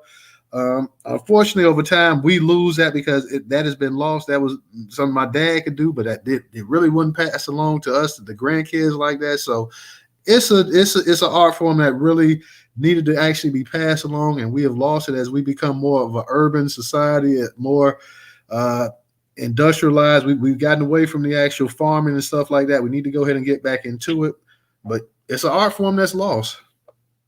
And the funny thing about it too, if anybody wants to get in a garden, a watermelon is like a tomato. It's almost indestructible. You could drop a watermelon seed in the ground and never take care of it and come back a month later and that vine is growing. It's just like a tomato. They're damn near indestructible when you start growing. Yeah, real talk. Let me go ahead and say, guys, on the right-hand side, we got the YouTube channel up in the Jumbotron. Please go ahead and subscribe to the YouTube channel. For those that can't support us on Cash App, that's $Newstoter, $Newstoter. Newstoter is the largest Black-owned, Black American news media curation platform today in America. Once again, that is $Newstoter, Newstoter. As always, the goal is always to try to raise now $5 doing the actual Twitter space. I want to thank those who have contributed on Cash App. And once again, that is $Newstoter, $Newstoter. If you do not have a Cash App. We have the Venmo and PayPal up in the Jumbotron. For those on YouTube, we have all of that up in the description as well too. I'm gonna get to Original, and then Trance. I see you was up in here. You up in here as well too. So hopefully you're on good behavior tonight. Wait a minute, Newstoter. Hold on. Hey, I'm watching. I'm watching you, Trance. I'm letting you know that last time you got up in here, you sidestepped. So we watching. You got it, Original. We more than meets the eyes. We more than meets the eyes. Hey man, y'all seen the suicide rate of transsexual people? Man, it's amazing, man. Look it up. Another topic for another time, bro. Hey, go ahead, Original.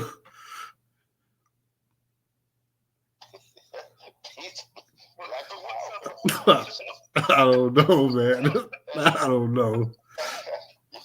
You know what's interesting is, Newstoter, back in around like 2013 or so, there was an article that came out on MSN. It says, "Are farmers just refusing to hire Americans?" In several lawsuits, Georgia laborers are claiming that Georgia growers are claiming that onion growers exhibit racial bias by creating harsh conditions to justify the use of Mexican guest workers over U.S. citizens. See, black people been picking. I remember back in probably like the mid to late 70s, and see, black people were still picking fruits and vegetables on a lot of these farms and things here in Georgia and in Florida. But see, a lot of people, it was like, they make it seem as if that's slavery work, But hell, if it's earning somebody a decent living, what's your problem? And then there was another article that came out. That article was on. It's no longer online, but it was. Last time I checked, it was an image of it on Facebook, and that was from MSN. And then on the BuzzFeed News, this was like about maybe 2015 or so, whereby it says, "All you Americans are fired." And this in the same area in Georgia and in northern Florida, these farmers was hiring illegal aliens and in some cases paying them more than they would pay the black workers. And in this article, there was a brother. He was like, I think he was at the time. He was in like I think he was in his 30s. He had 6 children, and he was just trying to work and take care of his children. But yet, see, again, people don't understand. And then on the first, let me say this. On the first article now, there was a lady who was a talk show host here in Atlanta. She was on the air. And when I cited this article, this where it gets so damn crazy. You have a lot of the black Democratic shield. They will stand up and defend this madness, saying that, well, these people just trying to take care of their family. Well, damn it, black people are trying to do the same damn thing too. But yet we get ridiculed and we get labeled as being lazy and don't want to work, and then they lie and say that this illegal alien worker works harder than black folks. That's a damn lie. And even when I was in California, I think I mentioned this before. What they did and what they were doing in California when I was there, they was taking comparing like a 16-year-old child to like a 25 to 30-year-old illegal alien, saying that the black youth were lazy and didn't want to do the work. But hell, that 25 to 30-year-old illegal alien had more than likely had a family. And of course, if you got a family, you're going to be more serious about your job than a teenager would be. And so these are the scams these are the lies that they've been putting up, the propaganda lies that they've been putting up, trying to justify bringing these illegal aliens over here and saying that they work harder than black folks. This is a damn shame. And then I saw a video today that dumbass, stupid Hank Johnson talking about the illegal aliens come here and they put food on our table. But see, these dumbass, this is why I wouldn't vote for these damn Democrats if I was paid to. You're gonna sit up here, see these folks, they take our vote and they defend every other demographic except for us. This is a damn shame. So if the Democrats lose this time, they deserve it. But I just want to put that out there because people keep on saying this stuff that black folks won't do this work. No, black folks will do this work. They just want a decent wage. And they're tired of being undercut.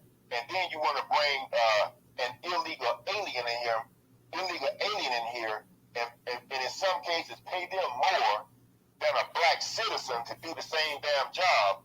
And so you had, there was a lot, these two articles that I cited you, the people, they pulled together and they filed a class action lawsuit against these people, and rightfully so. So all this stuff about what these people doing and black people don't want to do this work, that is a goddamn lie. It's beyond a lie. See, it's okay. People can always find a reason to come and want to accuse black people of being lazy, whether they be skilled or unskilled. They can always justify lying on us and then bring in somebody else and then glorify them.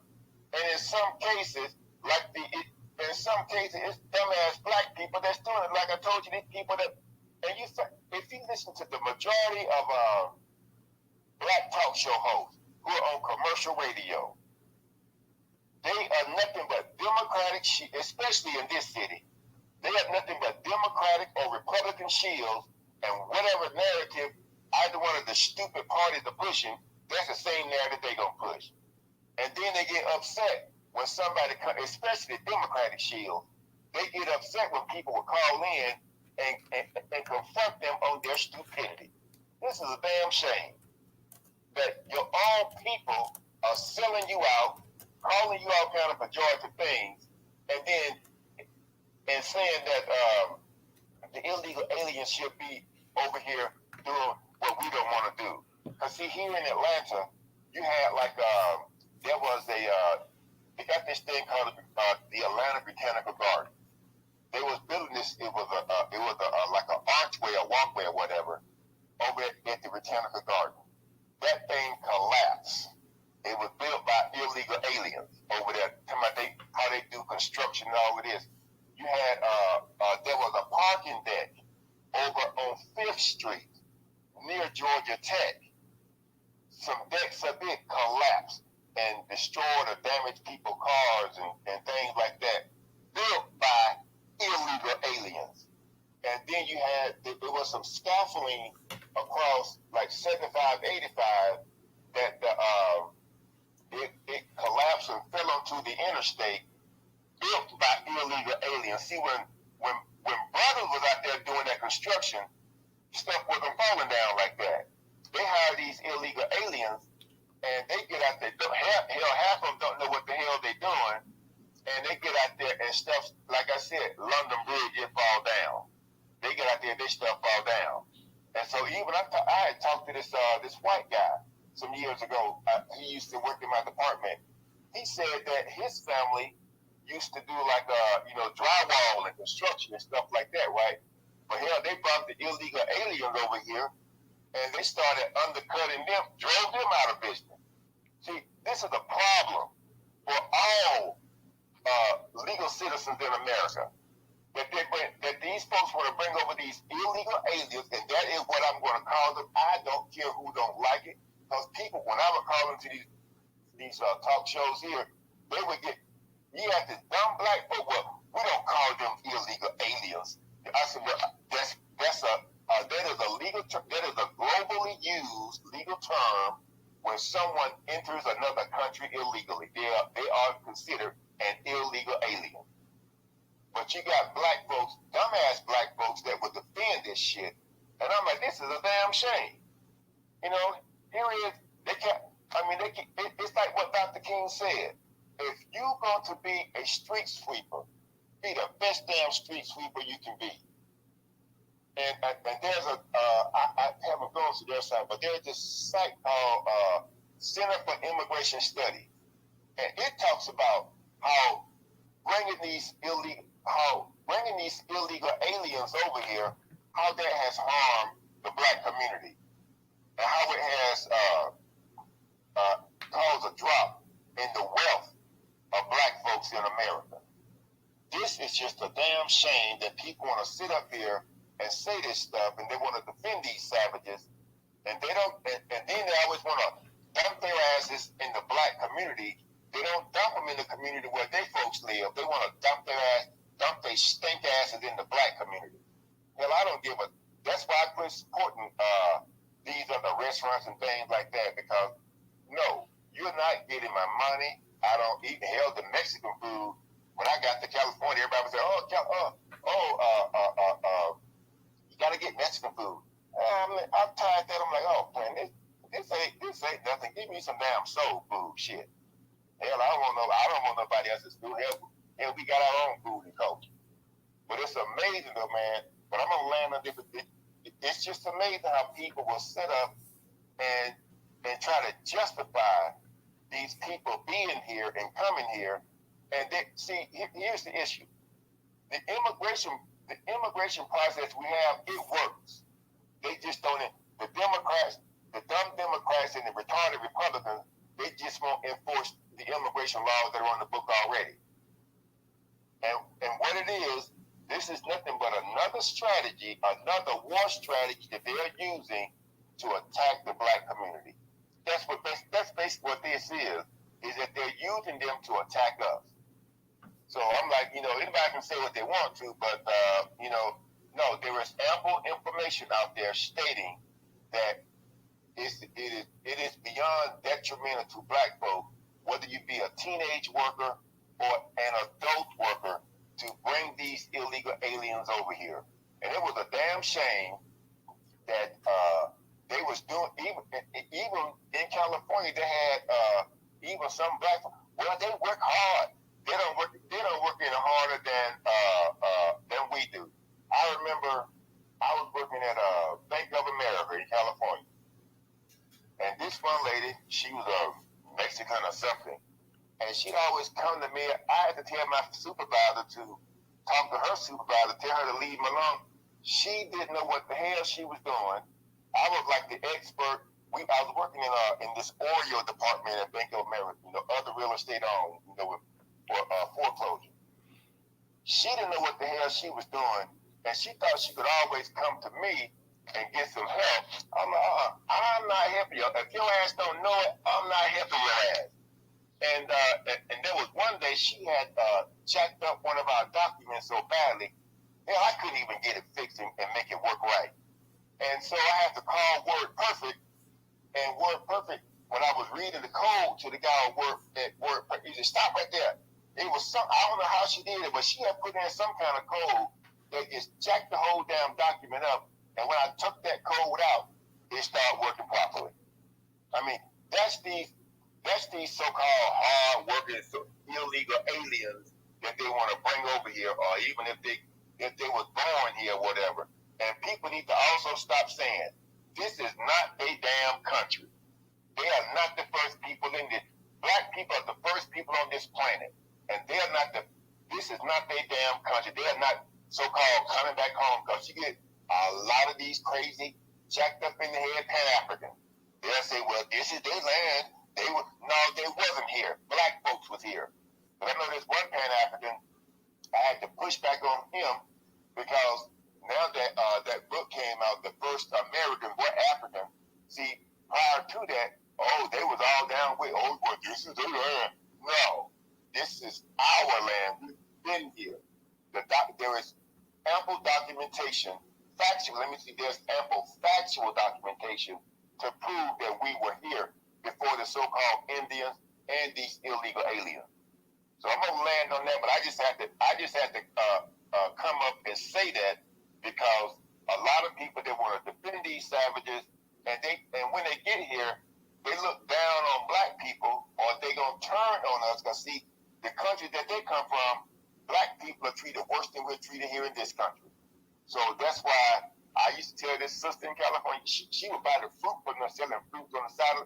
I I said, I don't buy that stuff. I said, you don't have any idea if they have put something on that fruit, and if you get that and it harms you, you have no recourse. Even if you identify the person you bought it from, oh no, Dad, I don't know, I looked at no English, I don't. I mean, no, I ain't buying jack from them. You know, like even now you got that old John McDermott trying to say that they are the oldest ethnic group in this country and that they built America. And when I went out there, I pulled up the 1860 census, they are not there. White people are there at like 26 million. Black people there over 4 million. And then in between they got other, it's like 78,000. So how in the hell are you going to build this country and from 1860? And that other consisted of like, you know, Asians and probably them and whatever other group. See, this right here, if you are not trying to, if you haven't kind of studied this just a little bit, people will draw you in and try to make you accept the justification of them being here. So, but I'm gonna land with that. But I just had to come up or call in or whatever and make sure that I shared that because I'm tired of people trying to justify the jank ass people being here. And I land. All right, thank you, thank you, Original. Let me say this real quick. Let me give a shout out to Congregative for his contribution on Cash App. And I'm gonna get to you, Trans. Let me say this real quick. I don't fault people for wanting to leave where they at and trying to better themselves. I mean that's you know that's for human nature to do. If you catching hell where you at and you want to go to a place that's better, people are gonna do that. And I don't fault them. I don't blame them. If I was in that same situation, you know, I may do the same thing, move me and my family as well. My thing is that it's the actual government's responsibility though to go ahead and to get everything in order. You just can't open the border and just let any and everybody come in here. You got to have some restrictions, and you got to be able to slow up the actual whole of people that's coming in here. Now, you got legal immigration, and then you got illegal immigration coming. So, I mean, at the same time, you have to, you first and foremost, the country is supposed to go ahead and, do for their citizens first and foremost. You got to go ahead and secure your people future and look out for their best interest first and foremost before you can do anything for anybody else. The smart thing for the United States to do is to go ahead and get illegal immigration in check. You know, like I said, I don't blame people for wanting to come to a country and try to better themselves, their family, their predicaments, and this and that. That's human nature. You know, there's nothing wrong with that. At the same time, you cannot house the entire world over here. You can't house the entire world. You know, people are over in this country, and I know people look at what Americans go through and say, well, you know, they ain't really got it that bad. Because people say, well, you know, people in this country say, well, we're hurting and you know, we're not making any money, this and that. People say, well, look at your poverty compared to ours. You're doing a lot better, whatever. Nonetheless, we live in America, so we can't go by your standards. We have to go by the standards over here in America, and by American standards, a lot of us are hurting, you know. So we got to go ahead and try to improve the plight of people in this country, especially a group of people who've been the most downtrodden in this country, the people who built it and who've seen the least back from this country. That only makes sense. So it's no ill will to immigrants or anything like that. We understand that you're trying to improve your life, but at the same time, the United States of America, they have to first and foremost look out for the actual American citizens. You can't just open the floodgates, and you can't just let any and everybody coming over here. And also, you got to put a cap on legal immigration as well, too. Not just illegal immigration that you have to stop, but legal immigration you have to put a cap on as well, too. You cannot house the entire world. You don't see people just up and booking going to China like that. You know, there are a lot of countries in this world, and people not just going to China like that. People not just going to Russia like that. People not just going to Brazil like that. People not just going to India like that. And I'm mentioning these countries because these are large countries, huge countries with populations the size of the United States are bigger. And people not just booking and heading over there, but they are coming over here. And like I said, they only want to come to a handful of states as well, too. There's 50 states in America. There's a good number of states in this country that's not really heavily populated. Nobody wants to live there. They want to live in 5 or 6 states. And the rest of the other states, they just totally ignore. So we're not even getting that. We're not even getting people, like I said, you got New Mexico. You got Arizona, you got up there the Dakotas, you got Montana, Oregon, and people say, "Well, this is an ethno state, or it's too cold up here, or the environment is too harsh or too rough or whatever." Look, I'm sorry, but you can't put another 20 million people in the state of New York, let alone NYC.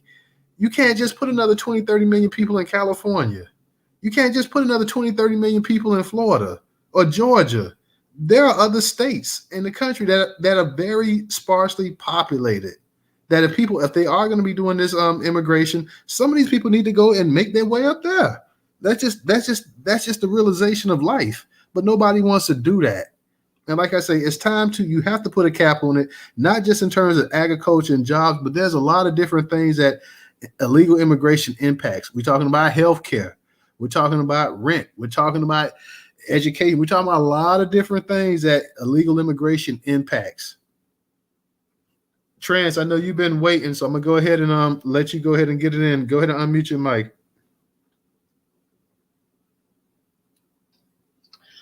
Okay. Hi. Hello, Mr. Newstoter, and thank you for letting me talk in your space. And I actually did kind of agree with some of your talking points, even though, yes, and I just want to say thank you for always being really nice to me and respectful for the most part. And but the original person, I just wanted to just say that it's kind of not nice and it's kind of dehumanizing to call people like what you call it, like illegal and all that stuff. And it's actually undocumented and everything. It's just like, I'm not trying to be mean or anything like that. It's just, just for education purposes. And then also, I totally agree with you, Mr. Newstoter, that not everybody can come to America. And I totally agree with that, especially where you have certain states, like even just certain states in general, which are very sparsely populated. And I fully respect, and I think that was very kind of you to say, to have a more compassionate stance, where you said you completely agree. I mean, not agree, but understand what people are going through in the like what's happening in South America at the moment, like Venezuela and several other countries where there are cartels and all these dangerous gangs. And yes, but I do believe that you do have a point that I feel like, because I was even talking to a friend just yesterday, because when you work with or you just volunteer or you just deal with certain other certain like immigration what you call it, like advocacy groups and all that stuff, the different like trials and tribulations that several people go through along the Mexican border and everything. And like, for example, I was actually protesting outside an ICE detention facility a couple of weeks ago about, I think that was like about 2 weeks ago, like to do with certain things within that facility. And but I do believe that, like, I feel like, I totally agree that it should not just be on America, but also I feel Canada, for example, is very sparsely populated, and I feel like and some of those migrants, I've actually seen them actually say like they want to go to Canada, they don't want to remain here in America. So it's like, okay, so shouldn't there be it should be like how do I say it? It should be humanely done, and where the Canadian government and the American government actually work together more closely in like humanely relocating these people, whether it's in Canada or whether it's in Spain or Portugal or wherever they need to go. It's safer where they can actually live and thrive and be the best versions of themselves. And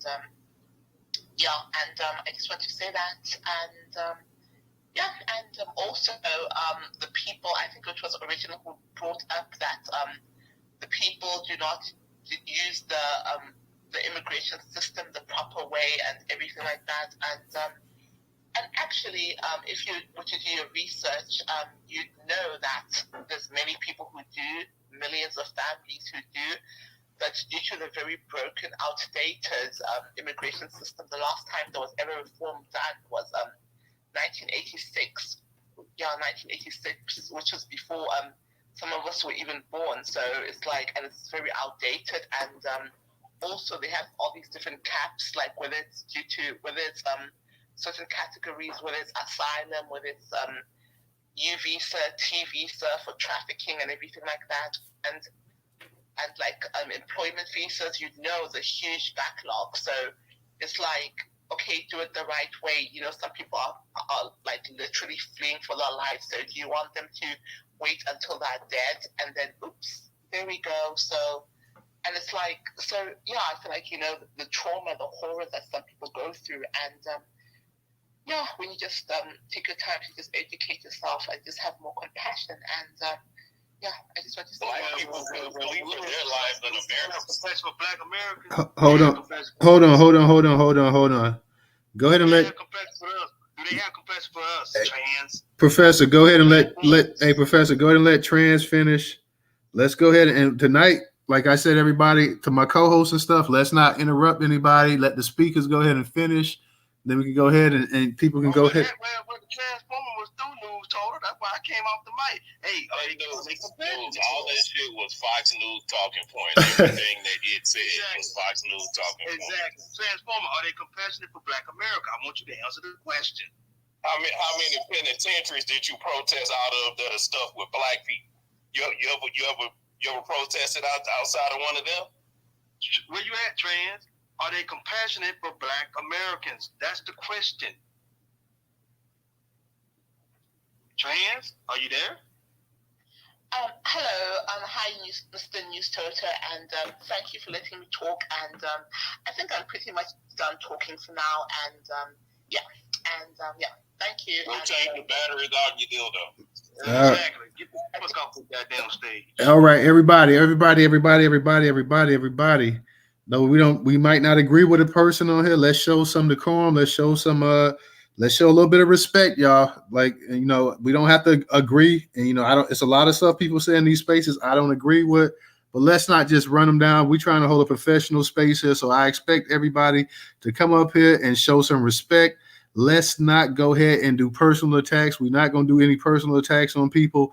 Don't have to agree with them. And you can always, after that person gets through speaking, you can go ahead and say what you got to say. But, let's go ahead and try to go ahead and keep it on the topic. We're talking about Title 42. We talk about the child of special needs, Black boy that was handcuffed by the police officers and treated like trash. Let's go ahead, y'all, and let's be respectful to people. Let people go ahead and say what they got to say. You don't have to agree with them, but let that be that. Then you can come back and you can respond to what that person got to say. So let's just go ahead and keep it like that, because that helps the room move along, and that way we're respectful as well too, and we're able to go ahead and keep a pretty sensible topic and room going on as well too. So I want to go ahead and keep it like that. I'm telling everybody that's how we're gonna keep it like that. That's how we're gonna move. That's how we're gonna operate the actual room, everybody. So let's go ahead, Professor. You got it. Okay. Thank you, Newstoter, and I apologize, everybody, that you heard me cuss right at the end. But you see, this is the kind of stuff that gets me upset. I try not to let it get me upset, because I know everybody has their opinions, right? You're entitled to your opinions. But see, this is what I'm talking about. You got somebody like this Trans that comes up in here and he's caping for other groups. Now, I guess he's a Black. I'm assuming he's Black, but see. She. Oh, I'm sorry. Sheem is Black from another diaspora. She is from. Hey, get up, hey, stay on your mic. We heard from you. Yeah, Trans. Hey, Trans. You don't interrupt. And if I'm telling the co-host that, I'm telling the speakers that as well too. Do not come off your microphone, anybody, while somebody's speaking, especially while the host or co-host is speaking as well. So go ahead, Professor Trans. Don't come off your mic. All of our speakers that's up here, don't come off your microphone. Go ahead, Professor. You got it. Okay, so Trans said his piece. I don't agree with what he said. Or I'm sorry, she said. But I'm telling you, this is what we don't need right here. It's somebody like Trans who's not even part of the Black American family. Trans is from the other Black diaspora. He's not from the Black American family, so his opinion really don't matter in this particular space. Now, he's more than welcome to give it, because I know Newstoter a bunch of space where everybody can give their opinions, so be it. But trans, I'm telling you, as a FBA Black American and the rest of these FBA Black Americans in here, because I'm probably going to speak for most of them, your opinion doesn't matter to us. And here's the thing. You're talking about compassion for these other folks that's coming up in here? They don't give compassion to the people that's been here. That's us. Foundational Black Americans, ADOS, American Descendants of Chattel Slavery. Where is the compassion for our people? You're going to hop on this man right here, Original, who always brings truth up in this space, right? He brings it up in here 100. He keeps it real, and that's what he was doing. Now, he don't need me to cape for him. He don't need me to help him, because he going to get up here and speak. He going to do his thing. He got his hands up right now. He going to speak, and I'm going to let him speak, because I want him to bring it in on your ass, okay? That's the thing about me, y'all. Newstoter is, and we both Aquarius, by the way. No.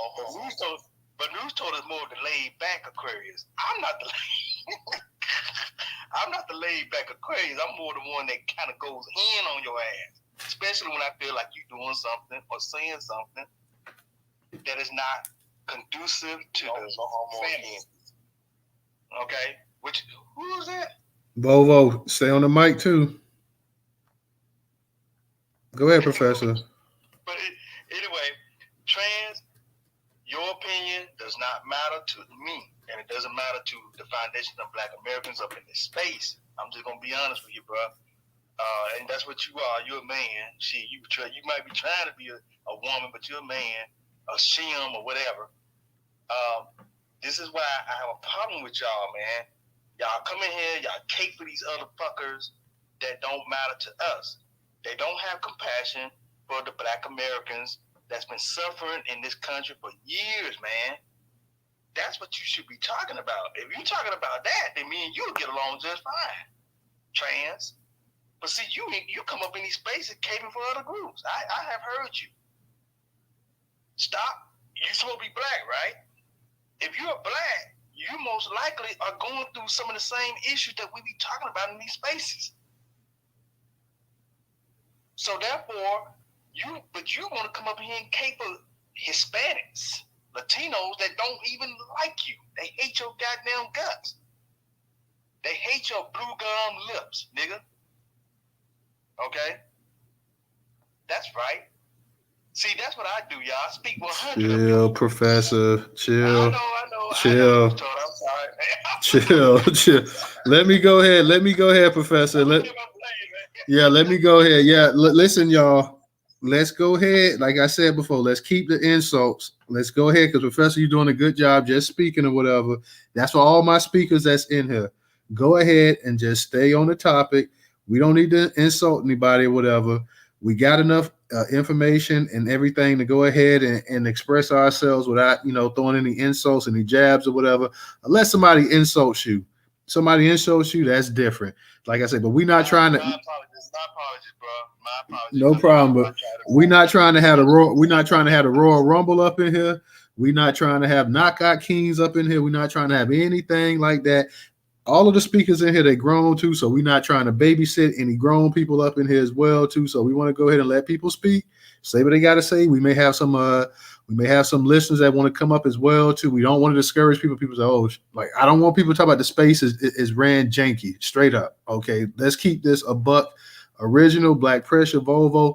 Everybody come up here, speak, say what you got to say. Like I say, and let's keep it moving or whatever in case anybody else wants to come up here and speak as well too. So, Original, you got it. Go ahead, unmute your mic. Let me say this. Okay. No, you actually, Volvo, you actually at the Original. The term illegal alien. I just find it difficult to be silent when people want to like as I said, look it up. The term illegal alien is a legal term that is used globally. Apparently they didn't hear that part. That is used globally when someone enters another country illegally. That's what they are identified as. an illegal alien. And see, what has been going on is this. Primarily from these dumbass Democrats, they have been trying to, kind of whitewash this to make them see. They want to call them immigrants. No, these are not immigrants under any circumstance.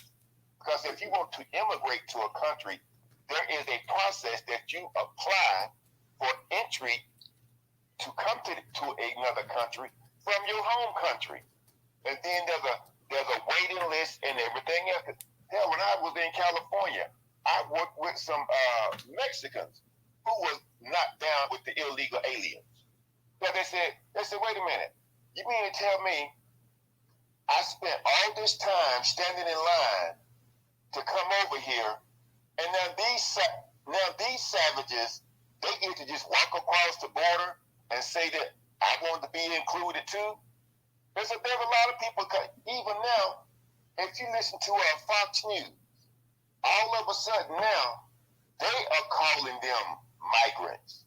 That's it shows you just how much white people, regardless of what their political or religious affiliation is, how much white people are on hold with one another to try to get these savages over here.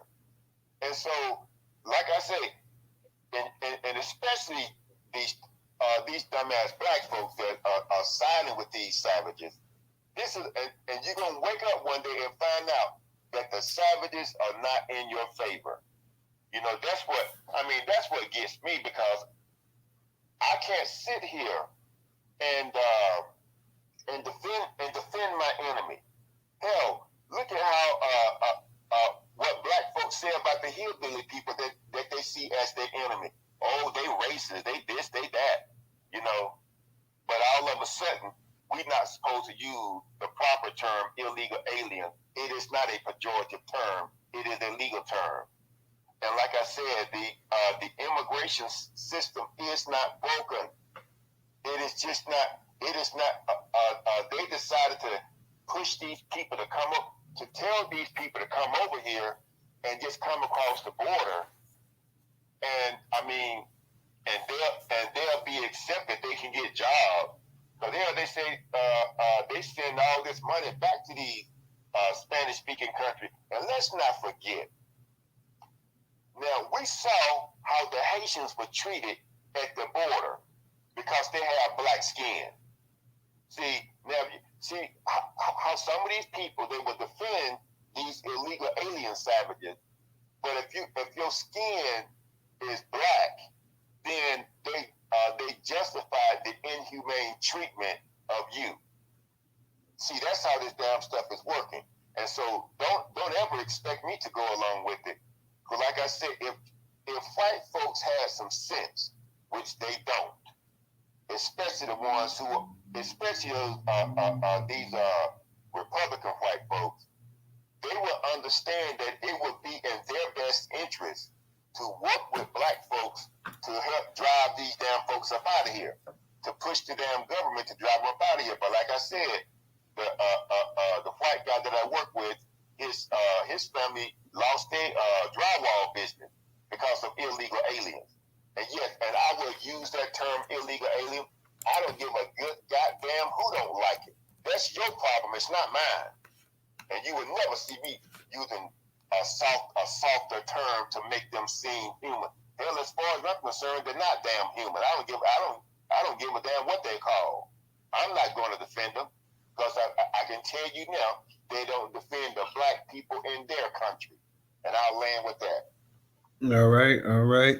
Like I say, guys, let's go ahead and see if we can go ahead and get us a subscriber over there. We haven't had anybody subscribe to the YouTube channel tonight. So if you're in the space and you haven't subscribed, on the far left-hand side, we have the YouTube channel up in the actual Jumbotron. Please, while the space is going on, all you got to do is click on the link, go over there and subscribe, and you can listen to the actual, well, you can actually subscribe as you're listening to the Twitter space right now. So let's go ahead and see if we can get at least a couple new subscriptions to the actual YouTube channel. Also, for those that want to support us on Cash App, $Newstoter, $Newstoter. Newstoter is the largest Black-owned Black American news curation media platform today in America. Once again, $Newstoter. Also, The PayPal and Venmo is up in the Jumbotron. Let me go ahead and get the Volvo. And then I want to get to Black American, because the Black American Homeland, actually Black American Homeland, because Volvo, you spoke for a minute. Let me go ahead and get the Black American Homeland, because they haven't had a chance to speak as well, too. Let's get to a new speaker, and then I'm going to come back to you, Volvo.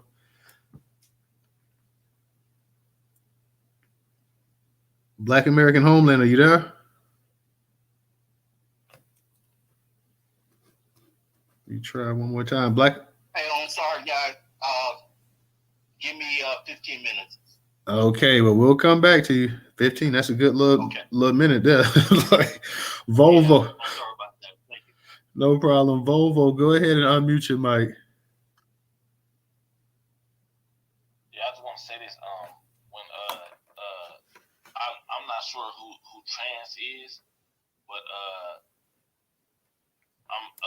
when is that the same person that put the porn in the thing one day? No, that was a different person. I ended up banning that person. Okay. Yeah. I want to make sure, because I didn't think it was. Nah, Trans was the one that came in with the music that time, but no, that's a different person. With the music, Trans is the one that turns into Transformers. Yeah, Trans came with some music one time. I get that, but okay, no, I'm just trying to get context on who I'm, because I feel like this is a troll type of person, and I'm not sure why these guys are reacting like this to this person. So I wasn't sure if that's why they was reacting like that. Because I notice every time some type of topic, a trans or whatever topic like that come up, it's a weird energy come out of Professor and Black Pressure. They resort to slurs.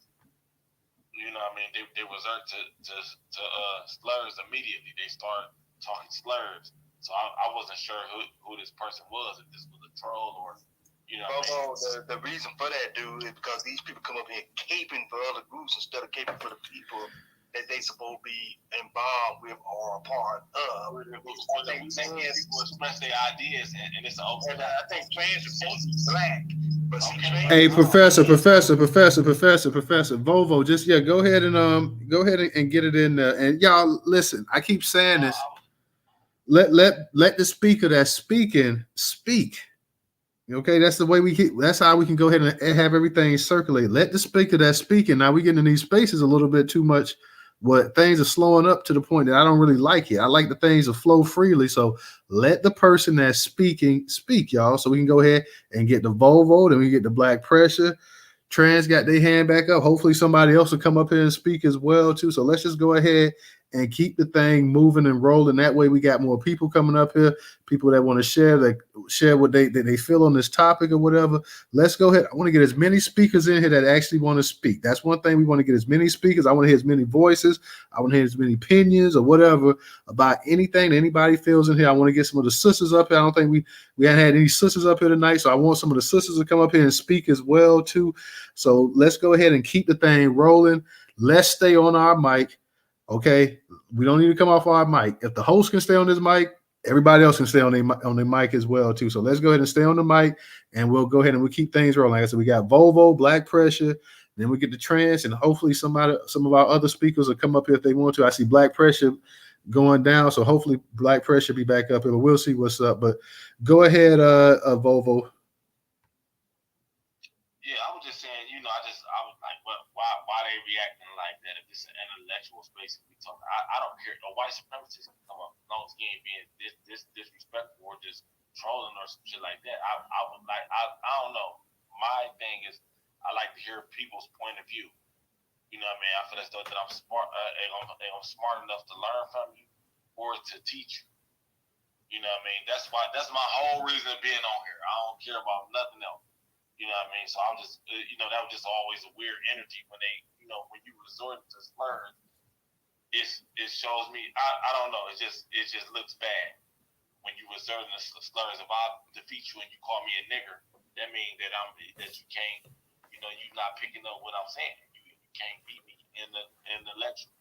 But as far as the illegal alien thing, I agree with Original when he said that he don't care if who feel any type of way about that. Me neither. I'm tired of these people trying to turn something that's good and then something that's bad. White people known for doing that. They will make something good and they will demonize something good. Like we going through that right now with the term woke. They trying to make the term woke something bad. The term woke ain't why we use it. I don't care what they use it for. That's not why we use it. Woke has always been a good thing. If somebody says you was woke, that was never a bad thing or a slur or something that was to be demonized. The illegal alien term, that's right. Alien literally means foreigner. Literally, that's what it means. Foreigner. These people are illegal foreigners. They did not come into this country the right way. Original is right. They did not follow the immigration rule. We got ways to come into this country. Period. If you follow the right way, you ain't got no problem. This is not your country. This is not your heritage. America is doing you a favor by letting you into this country. Y'all have sat in those lands for thousands of years. Literally thousands of years. I'm not making this up. They literally sat there for thousands of years and you haven't done nothing. This is the country that has been done, that has been doing stuff. Mexico ain't been doing nothing. These, who else? What we seeing, Colombians or whatever they is, they haven't been doing nothing. They'll tell you that they indigenous to that land, but they've been sitting there not doing nothing, not working as a people. They'll come over here and fly a foreign flag in a foreign land. They'll come over here and fly their flag of the country they come from. That's ridiculous. That's stupid. That's goofy. You know what I mean? You take pride in this country that you can't live in. So they say tonight they supposed to storm the border, or that's the end of the Title 42 and all that. Yes, we need people at the border to stop that. You can't come over here. Y'all need to go home and build it. Period. I might be your cousin, but that don't give me the right to your house. That don't give me the right to live in your house. You work for that house. I don't got the right to put on your clothes and all that shit. If you let your cousin move in your house and you give him a shirt and you give him somewhere warm to sleep and he can take the spare bedroom and all that, you doing him a favor. You don't owe him that. So what you talking about, trans, is about some shit it was someone said. I know there's a lot of shit in that community. Nobody's illegal and yes, it is people that's illegal. If you break the law, you illegal. There's laws in this country. We supposed to be governed by laws. So it's laws in this country. If you break the law, you illegal. If I go out there and shoot somebody in the head for no reason, that's illegal. I'm illegal. That's against the law. If I bust you in the head and steal your Impala, steal your car, that's illegal. I can't bust you in the head and steal your stuff you work for. I can't break in your house. That's illegal, and I should be punished for that. And there should be punishments for that. So if these people are cheating the border, they're gonna storm our border. How you sound? You sound stupid, ridiculous. Come on, black people, come on, y'all niggas gotta wake up. We got laws. People gotta follow the law of the land. I'm gonna close with this. Do people in here got kids or got a house or whatever? If you got kids or you got a house or whatever, in your house, right? We all grown here. In your house is laws. And if your kids or a guest or whoever come to a stranger, break the laws of your house, you got punishments for that. You gonna whoop your kids. You gonna tell that guest, nah, man,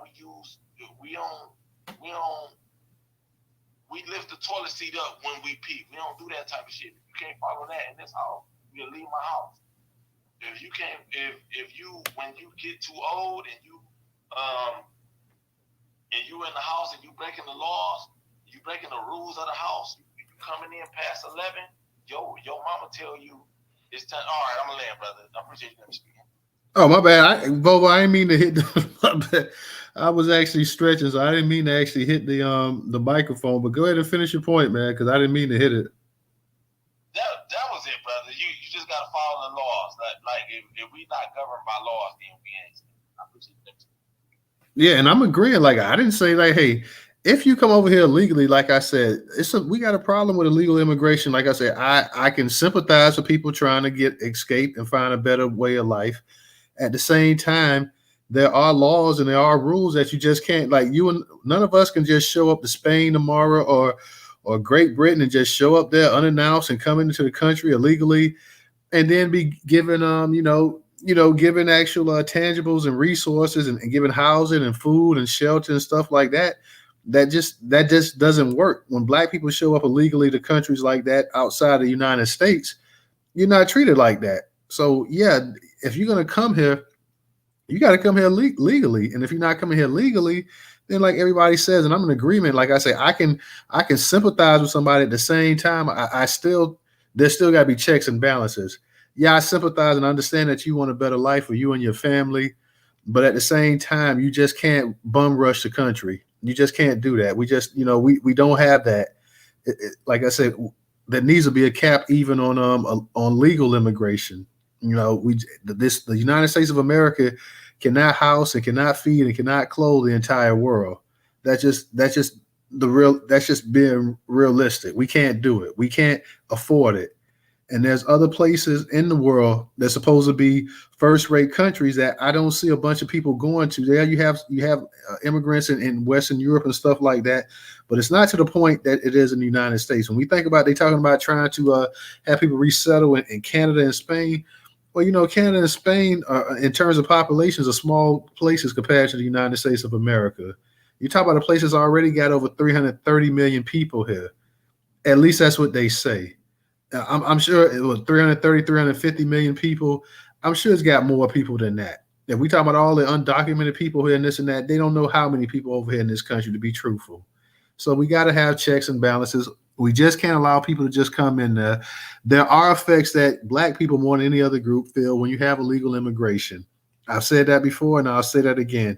Black people, in particular, black men, suffer the most in the workforce when it comes to actual and employment. When it comes to illegal immigration, that's a fact, and it can't be refuted. There's actual factual information to back that up. Trance, I know you was waiting, but I'm gonna get to a new speaker, then I'll come back to you. I'm gonna get to Wilson, and then I'll get to you. Wilson, how you doing tonight? Oh, okay. Hi, I was here cooking. How you doing? How's everything? I'm doing good. You want me to come back to you? No. I just turned this down because it's finished right now. Anyway, what? What'd you say, honey? I said, what we eat is tonight, twins. How you doing? How you doing, twin? I owe you a call, by the way. Anyway, I made some fabulous lean turkey bolognese, but it's a special sauce with all kinds of deliciousness in there: Roman tomatoes, corn, and then there's a place that I go down to in Orange County just to get their fresh pasta. Never had fresh pasta you had there. They make it by hand. It's delicious. So it's a special bite tonight. Anyway, I wanted to say that the government is allowing this nonsense to come across this border. We're blaming these people. Look, they're taking advantage of an open door here, but it's the government. It's Biden, this racist bastard. This bastard. You see. Excuse my language, but the people that are coming, not all, but a good portion of these people that are coming across this border are the niggas of their country. This is not the rich, affluent people that are coming across this border. These are the ones that are marginalized in their own country. Now, America knows that. And what greater opportunity than to come to the greatest country in the world where you can attach yourself to white supremacy and pretend you're white and take advantage of the despair and the strains of black people, because they have to In capitalism, the rule is there's someone has to be at the bottom. And keeping black people at the bottom by any means necessary, meaning at any risk. You're dealing with white people, everybody. They will sell their mother for $1 just to keep their positions. You understand that this is the devil's incarnate. These people come from a lineage of the unwanted. These were the people, they love to steal, including history. None of their history, most of it is not lived. It's all fairy tale, like Trump says, fake news. As I said before, and I'll say it again, they came across Plymouth Rock. They weren't suited and booted. These were the derelicts, the cave cretins, the troglodytes of Europe. This is, and these people that we're dealing with today, that's their ancestors. They did not come and conquer America with some military prowess. They had diseases that wiped out everybody. How easy. They will use, Charles Blow wrote a book called The Devil You Know about 2-3 years ago. And in it, I was listening to a room where he was a guest speaker about the book when it just came out. And he said something that stuck with me. He says, today's white supremacy is not yesterday's white supremacy. White supremacy yesterday was the white man that, you saw in the grocery store and the bank who put on his robe at night and the hood or whatever. That was white supremacy then. White supremacy today has an uncanny characteristic of metaphoric into other people and other things. They have had the opportunity to take black people as white supremacists, Hispanics, Asians, and whatever. And they're bringing them into the fold because white supremacy is a system dynamic and a global one. And so when you have these marginalized people coming from the dirt in their countries, coming across the border, and they can get all the social services they want that we can barely get. They can get all the education that they want and be white on paper and attach themselves to white supremacy. Oh, this is all what niggas are catching from them is all the shit they were catching in their own country and bringing their expertise in it. Why do you think now you're seeing the trend of Nigerians as corrections officers and around the jails? They are the white man's performance monkey. They are the white man's performance gorilla. And they speak Spanish, and they speak, Cantonese, Chinese. Listen, patois, and all that other African stuff they speak. They are here to stay. And I'm telling you, gone are the days when niggas and crackers was going up each other's heads. We're going to wish for those damn days. Now we got to deal with the crackers. We got to deal with the Asians. We got to deal with the Hispanics. We got to deal with the Africans and the fresh-ass Africans and the Caribbeans and everything in between. And we better have our shit together because see what happens is that white people wondering, how the fuck are these niggas still surviving with all the shit that we have given them, all the referendums to cause all kinds of strife? We drop crack in their neighborhoods. We never gave a shit about it. Nothing. And they're still here. Thriving. Their numbers have gone down. Why do you think they were so quick? They had a choice. They had a choice to whip out and expel LGBTQ rights or the whole abortion thing. They did the abortion. Why? Because their numbers in this country are dwindling and their women, it is a statistical fact. I looked it up. White women is the number one group to have more abortions than any other group. They want their women to have those babies. Okay? That's why they did that. So when you have that, give them maybe 20 years with that in place, then you've got the Hispanics, traditionally they breed like roaches. So all the little white, because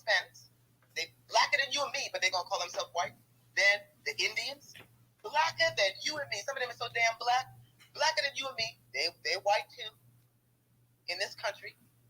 Then you got the Africans, blue, black, and white supremacists.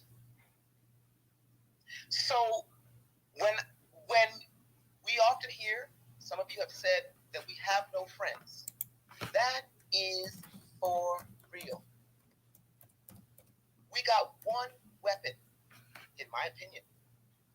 We got one tremendous weapon to bring down these people, and that's our economic strength, because we are our dollars in America is equivalent to the 8th largest economy in the world. And I keep saying, if we collectively stopped patronizing these goddamn Asians and their businesses, all of it, including their compound pigeon restaurants, for 1 year, they'll have to shut down their store.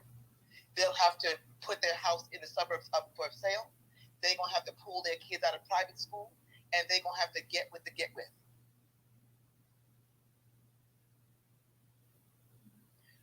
We have a hell of a weapon, and we don't even realize it, and we're not using it, because we could shut down Target. We can shut down any entity that's in our fucking way with our money. Because as I said at the top of my speech here, that white people value money than they value their damn selves. You saw that one Murdoch, he shot his wife and son for money. They'll sell their mama down the river for $1. They have no integrity.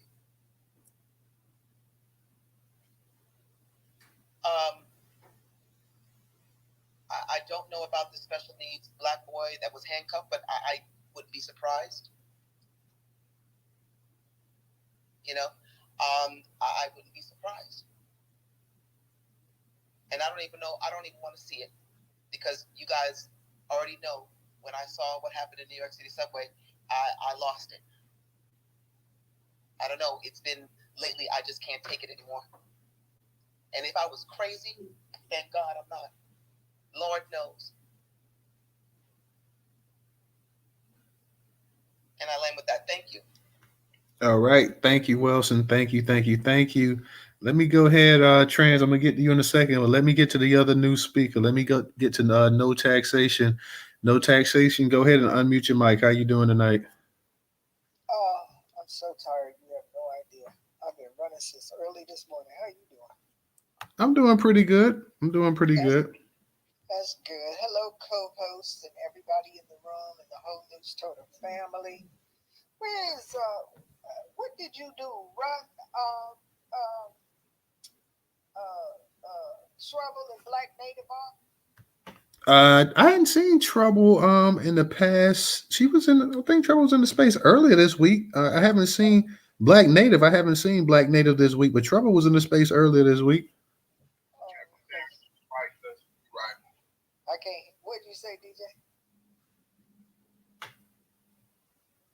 I'm not sure what DJ said, but I haven't seen Black Native this week. But Trouble was. I know Trouble and Rella both were in the space earlier this week. I didn't hear. I still didn't hear it. I still didn't hear what he had to say neither. I didn't hear what he said, but no, I said that Trouble and Rella both were in the space. That's why they ain't in the space. Nah, the Kevin Samuels thing. That Trouble and Rella was in here earlier this week. It can't be that. Y'all, Kevin Samuels. You go tell me Kevin Samuels done broke up the family. Come on now. But I came into the room when Vovo was making a point about picking food and saying that we shouldn't have to. I'm gonna tell you something. With the conversation that you just had with him, I was really on his side. You remember when that woman climbed up the Statue of Liberty, and then she talking about the immigrants. We didn't know where she was till they pulled her down, and her name was Patricia Umukufa or whatever it was, from Africa or something. And she was talking about the flight of the immigrants and all that kind of stuff. Well, I had called the movie, and we was all, y'all wouldn't hear them, but this was early 2019, and we was all on Twitter. We was laughing and joking. I was saying, "Get down, Ruby." We were scared she was gonna fall. And they were talking about that's when the news broke and said she's up there about some immigration stuff. And we were having a conversation about immigration. There was a woman in the village. I don't see her anymore. I think that she got booted off because she would talk cash back. But anyway, she lived in Cali, and so I said, "Well, they're bringing them over here to pick the food." And I said, because black folks ain't picking no food. I said, we passed that. Because, you heard what Bobo said, right? And that's what I thought. And she said, no, I would go pick the food. She said, I would go pick it. I said, you would? She said, yeah. And I thought about that for a long period of time. And because I always wondered, why would she say she wanted to pick some food? When black folks need to move past that, because, basically I'm on Bobo's side. But after hearing the conversation, I understand where people are now, because it's 2023, some time has passed. And you're right. If in areas where farming is, black folks probably will go out there if the money was right. Like you said, the money needs to be right. And so, that's a different way of thinking. I don't know if I'm there yet, just because of my age, and, too close to the cotton picking era and all that kind of stuff, and tobacco and stuff like that. So, I'm just not there yet. But it's an interesting conversation. It really is. And yes, people are being undercut by these people coming in here. They say it's unskilled labor, but I watch those people pick. Boy, it takes some kind of skill to do that. And then it reminded me of a time when my son was young. Now I'm going back about 30 years.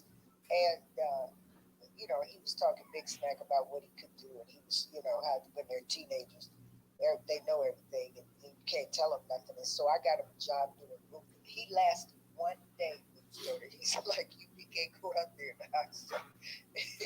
He said he couldn't do it.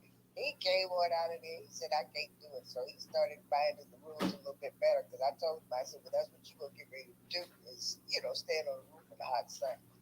But it's an interesting conversation. I will say this about Title 42. He put some other stopgap by put some kind of stopgap measure. I haven't really looked at it, intently, because the language is changing. If you listen to them speak now, they call them asylum seekers. And so that, to me, political speak says to me that they may be putting them into the system to say, are you seeking asylum? Whereas before, Title 42, they were just letting them in. And I will say this about Obama. The only thing that I ever agreed with on Obama used to put them on a plane and get them out of here. A lot of people didn't know that. He would put them on an actual plane because he wanted them out of here in a hurry. And he would get them out of there. That's why, something has to give with immigration, because we've been here too long and we are invading them. And people are fighting back for the first time that I can see, but we've never had it like this before either in this country in my generation. So it's going to be really interesting to see what they do. I will say this, 300 were supposed to come to New York City, because I live in New York upstate, right? And I live in a farming area. And there are a lot of open jobs, not just in farming, but it's also a manufacturing area and stuff like that. And they do trucking and stuff like that in the state of New York. That's big business. Trucking in New York, just for New York, is big business. And they brought them to my county. They brought those 300 people. They put them on they announced it. The county announced it. And I don't know, there was not a big uproar. And I think the reason why is because those jobs are open. And they are unskilled labor jobs. They're not all farming jobs, but it's still unskilled labor. So, and there's not a lot of blacks in my county. It's not, it's not a lot of blacks in New York, period. Black Americans, people don't know that. Quiet as it's kept, New York City is the most segregated city in the country. And and black folks used to run Harlem and stuff like that. That was our territory. And parts of Brooklyn, we don't have any of that anymore. If you want to know the truth about it, we got nothing. And so, and they haven't migrated north. They haven't really done that. Black folks, they just got out of the whole state. But it's going to be interesting to see what happens because there are some counties that are accepting these people and some counties that are not. I will say this, and I told our county supervisor this, that New York City may be a sanctuary city, but my county is not a sanctuary county. And I think that's what you're going to start seeing across the nation. If you have a sanctuary city, I don't know, Miami might be one, stuff like that. But then there will be other counties that'll say no, take them to Miami if you want to Miami. So it's going to be interesting to see what's really going to happen. The special needs boy that got handcuffed, I've been ringing and sounding the alarm and telling everybody as much as I can, parents, that they're coming for your children and they're here. And they will put handcuffs on your child. And that little boy had an episode, and there are steps and measures in place for children with special needs. And they didn't take any of those steps or measures. They didn't do anything. What they did was call, I guess, the resource people in the school, and the school immediately called the police on that boy, which tells me they don't want him there. They want him out of there, see, because he's too much trouble, because he's special needs. They don't want special needs to be what special needs was meant for. They want special needs to be children with ADD or ADHD, they call it now, or high on the autism spectrum, and not on the lower end. That's what they want it to be because they just don't want to deal with children. The other thing about it is I listened to Trump in and out because I was on your space and listening to Trump at the same time last night. And he made a statement, and I told everybody when he got in office and put Betsy DeVos up in there, they're going to shut down and tell all the black parents that you all know, because I've been sounding the alarm since Trump got in office. They're going to shut down the Department of Education. They're going to shut it down. Now, Biden might not do it because he don't want to be known for that. But I will tell you, whatever Republican gets in office, even if it's this next 4 years or 4 years after that, they're going to shut down the Department of Education. They merged it with the Department of Labor some years ago. They took away the money. Betsy DeVos came in there and moved everything around. They're not going to do K through 12 anymore. They're just going to work on the colleges, and that's going to be it. And so if you have a child in K or know somebody that has a child in K through 12, strongly suggest to them that they need to start finding other ways to have their child educated, because in a minute, the country is not going to have public education as we know it, as I grew up in it and all that kind of stuff. So, we have to make sure that we do a full court press on everything, and especially anything pertaining to the children, because here's what they call it, where you got to go to the deep south for this. This is something you probably know about news. They call it pulling the root. Old folks used to, my mom used to make me go out there and pull dandelions. And she said, you have to get the root. You got to get the root, otherwise it'll grow back. And that's what they're trying to do with our children. They're pulling the root there. And so we got to keep an eye on the kids. We'll make it, but our children are innocent. They know no better. And I'm going to leave it there. Thank you. All right, real quick, because I need to get ready to run. Mel, I'm going to let you be the last speaker for the night. And I'm going to go ahead and I got to go ahead and close the space out. But real quick, Mel, if you could go ahead and unmute your mic. Okay, I thought I was going to have at least 30 minutes. I'm just joking. Shout out to everybody in the room. And no taxation, what you're saying about them getting rid of the Department of Education. I hope that means they're going to get rid of them student loans, because I just finished my master's degree and I got some student loans to go with it. Okay, I'd like to get rid of those loans. I missed what Trans was saying, but I think I got a good clue based on what Professor, who was so eloquent, okay? Based on what Professor was saying, the thing for me is, for people that want to have compassion and view these illegal aliens coming into our country, and somehow everyone is supposed to look at them and say, "Oh, their life is so bad," and then there's that resistance to acknowledge and articulate the fact that Black Americans have been here and have been getting the short end of the stick from day one. And American citizens are living under viaducts, homeless, can't get nothing, but yet illegal immigrants can. So when anyone can somehow find a bleeding heart for illegal aliens to pull up in this country, but then turn around and tell the disenfranchised and the marginalized that are already here in this country, specifically Black Americans, that we ought to have more compassion for them. Something's wrong with people like that. There's something wrong with their ability to analyze the situation and come up with a solid conclusion. There's a problem with that. And what else they should be taking into consideration? I don't know if y'all seen that video where the white woman is singing in a Chinese mock voice, and directly all up in that Chinese woman's face. They don't mind practicing racism whenever and wherever they can. So the logical thing is quit siding with the white population, because once they're done screwing us over, y'all are next. And when there's nobody left but white folks, then y'all gonna turn on each other. So please don't espouse this, "Oh, you guys need to have compassion." Please don't do that when you can't turn around and have compassion for the people that are already in this country.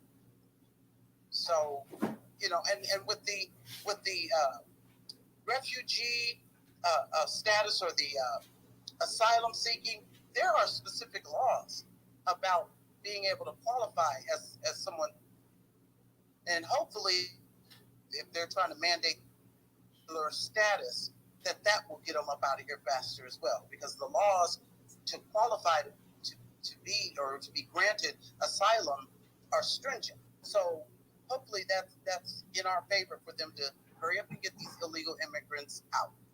And with that, I'll go ahead and land. All right. Thank you, Mel. Thank you. I got to run real quick, guys. So I will go ahead and I need to go ahead and close the space out for the night. But I'll go ahead and we probably won't be back. We're not doing a space tomorrow, but we won't be doing one Sunday either. More than likely, probably be back Monday, possibly Sunday. We may hold a space, but I doubt it. But I got to go ahead and run real quick. I just give a shout out to everybody who came into space tonight. Thank you, guys. I appreciate you. I will see you guys either Sunday or Monday. Everybody be safe. Have a good weekend, and I will see you then.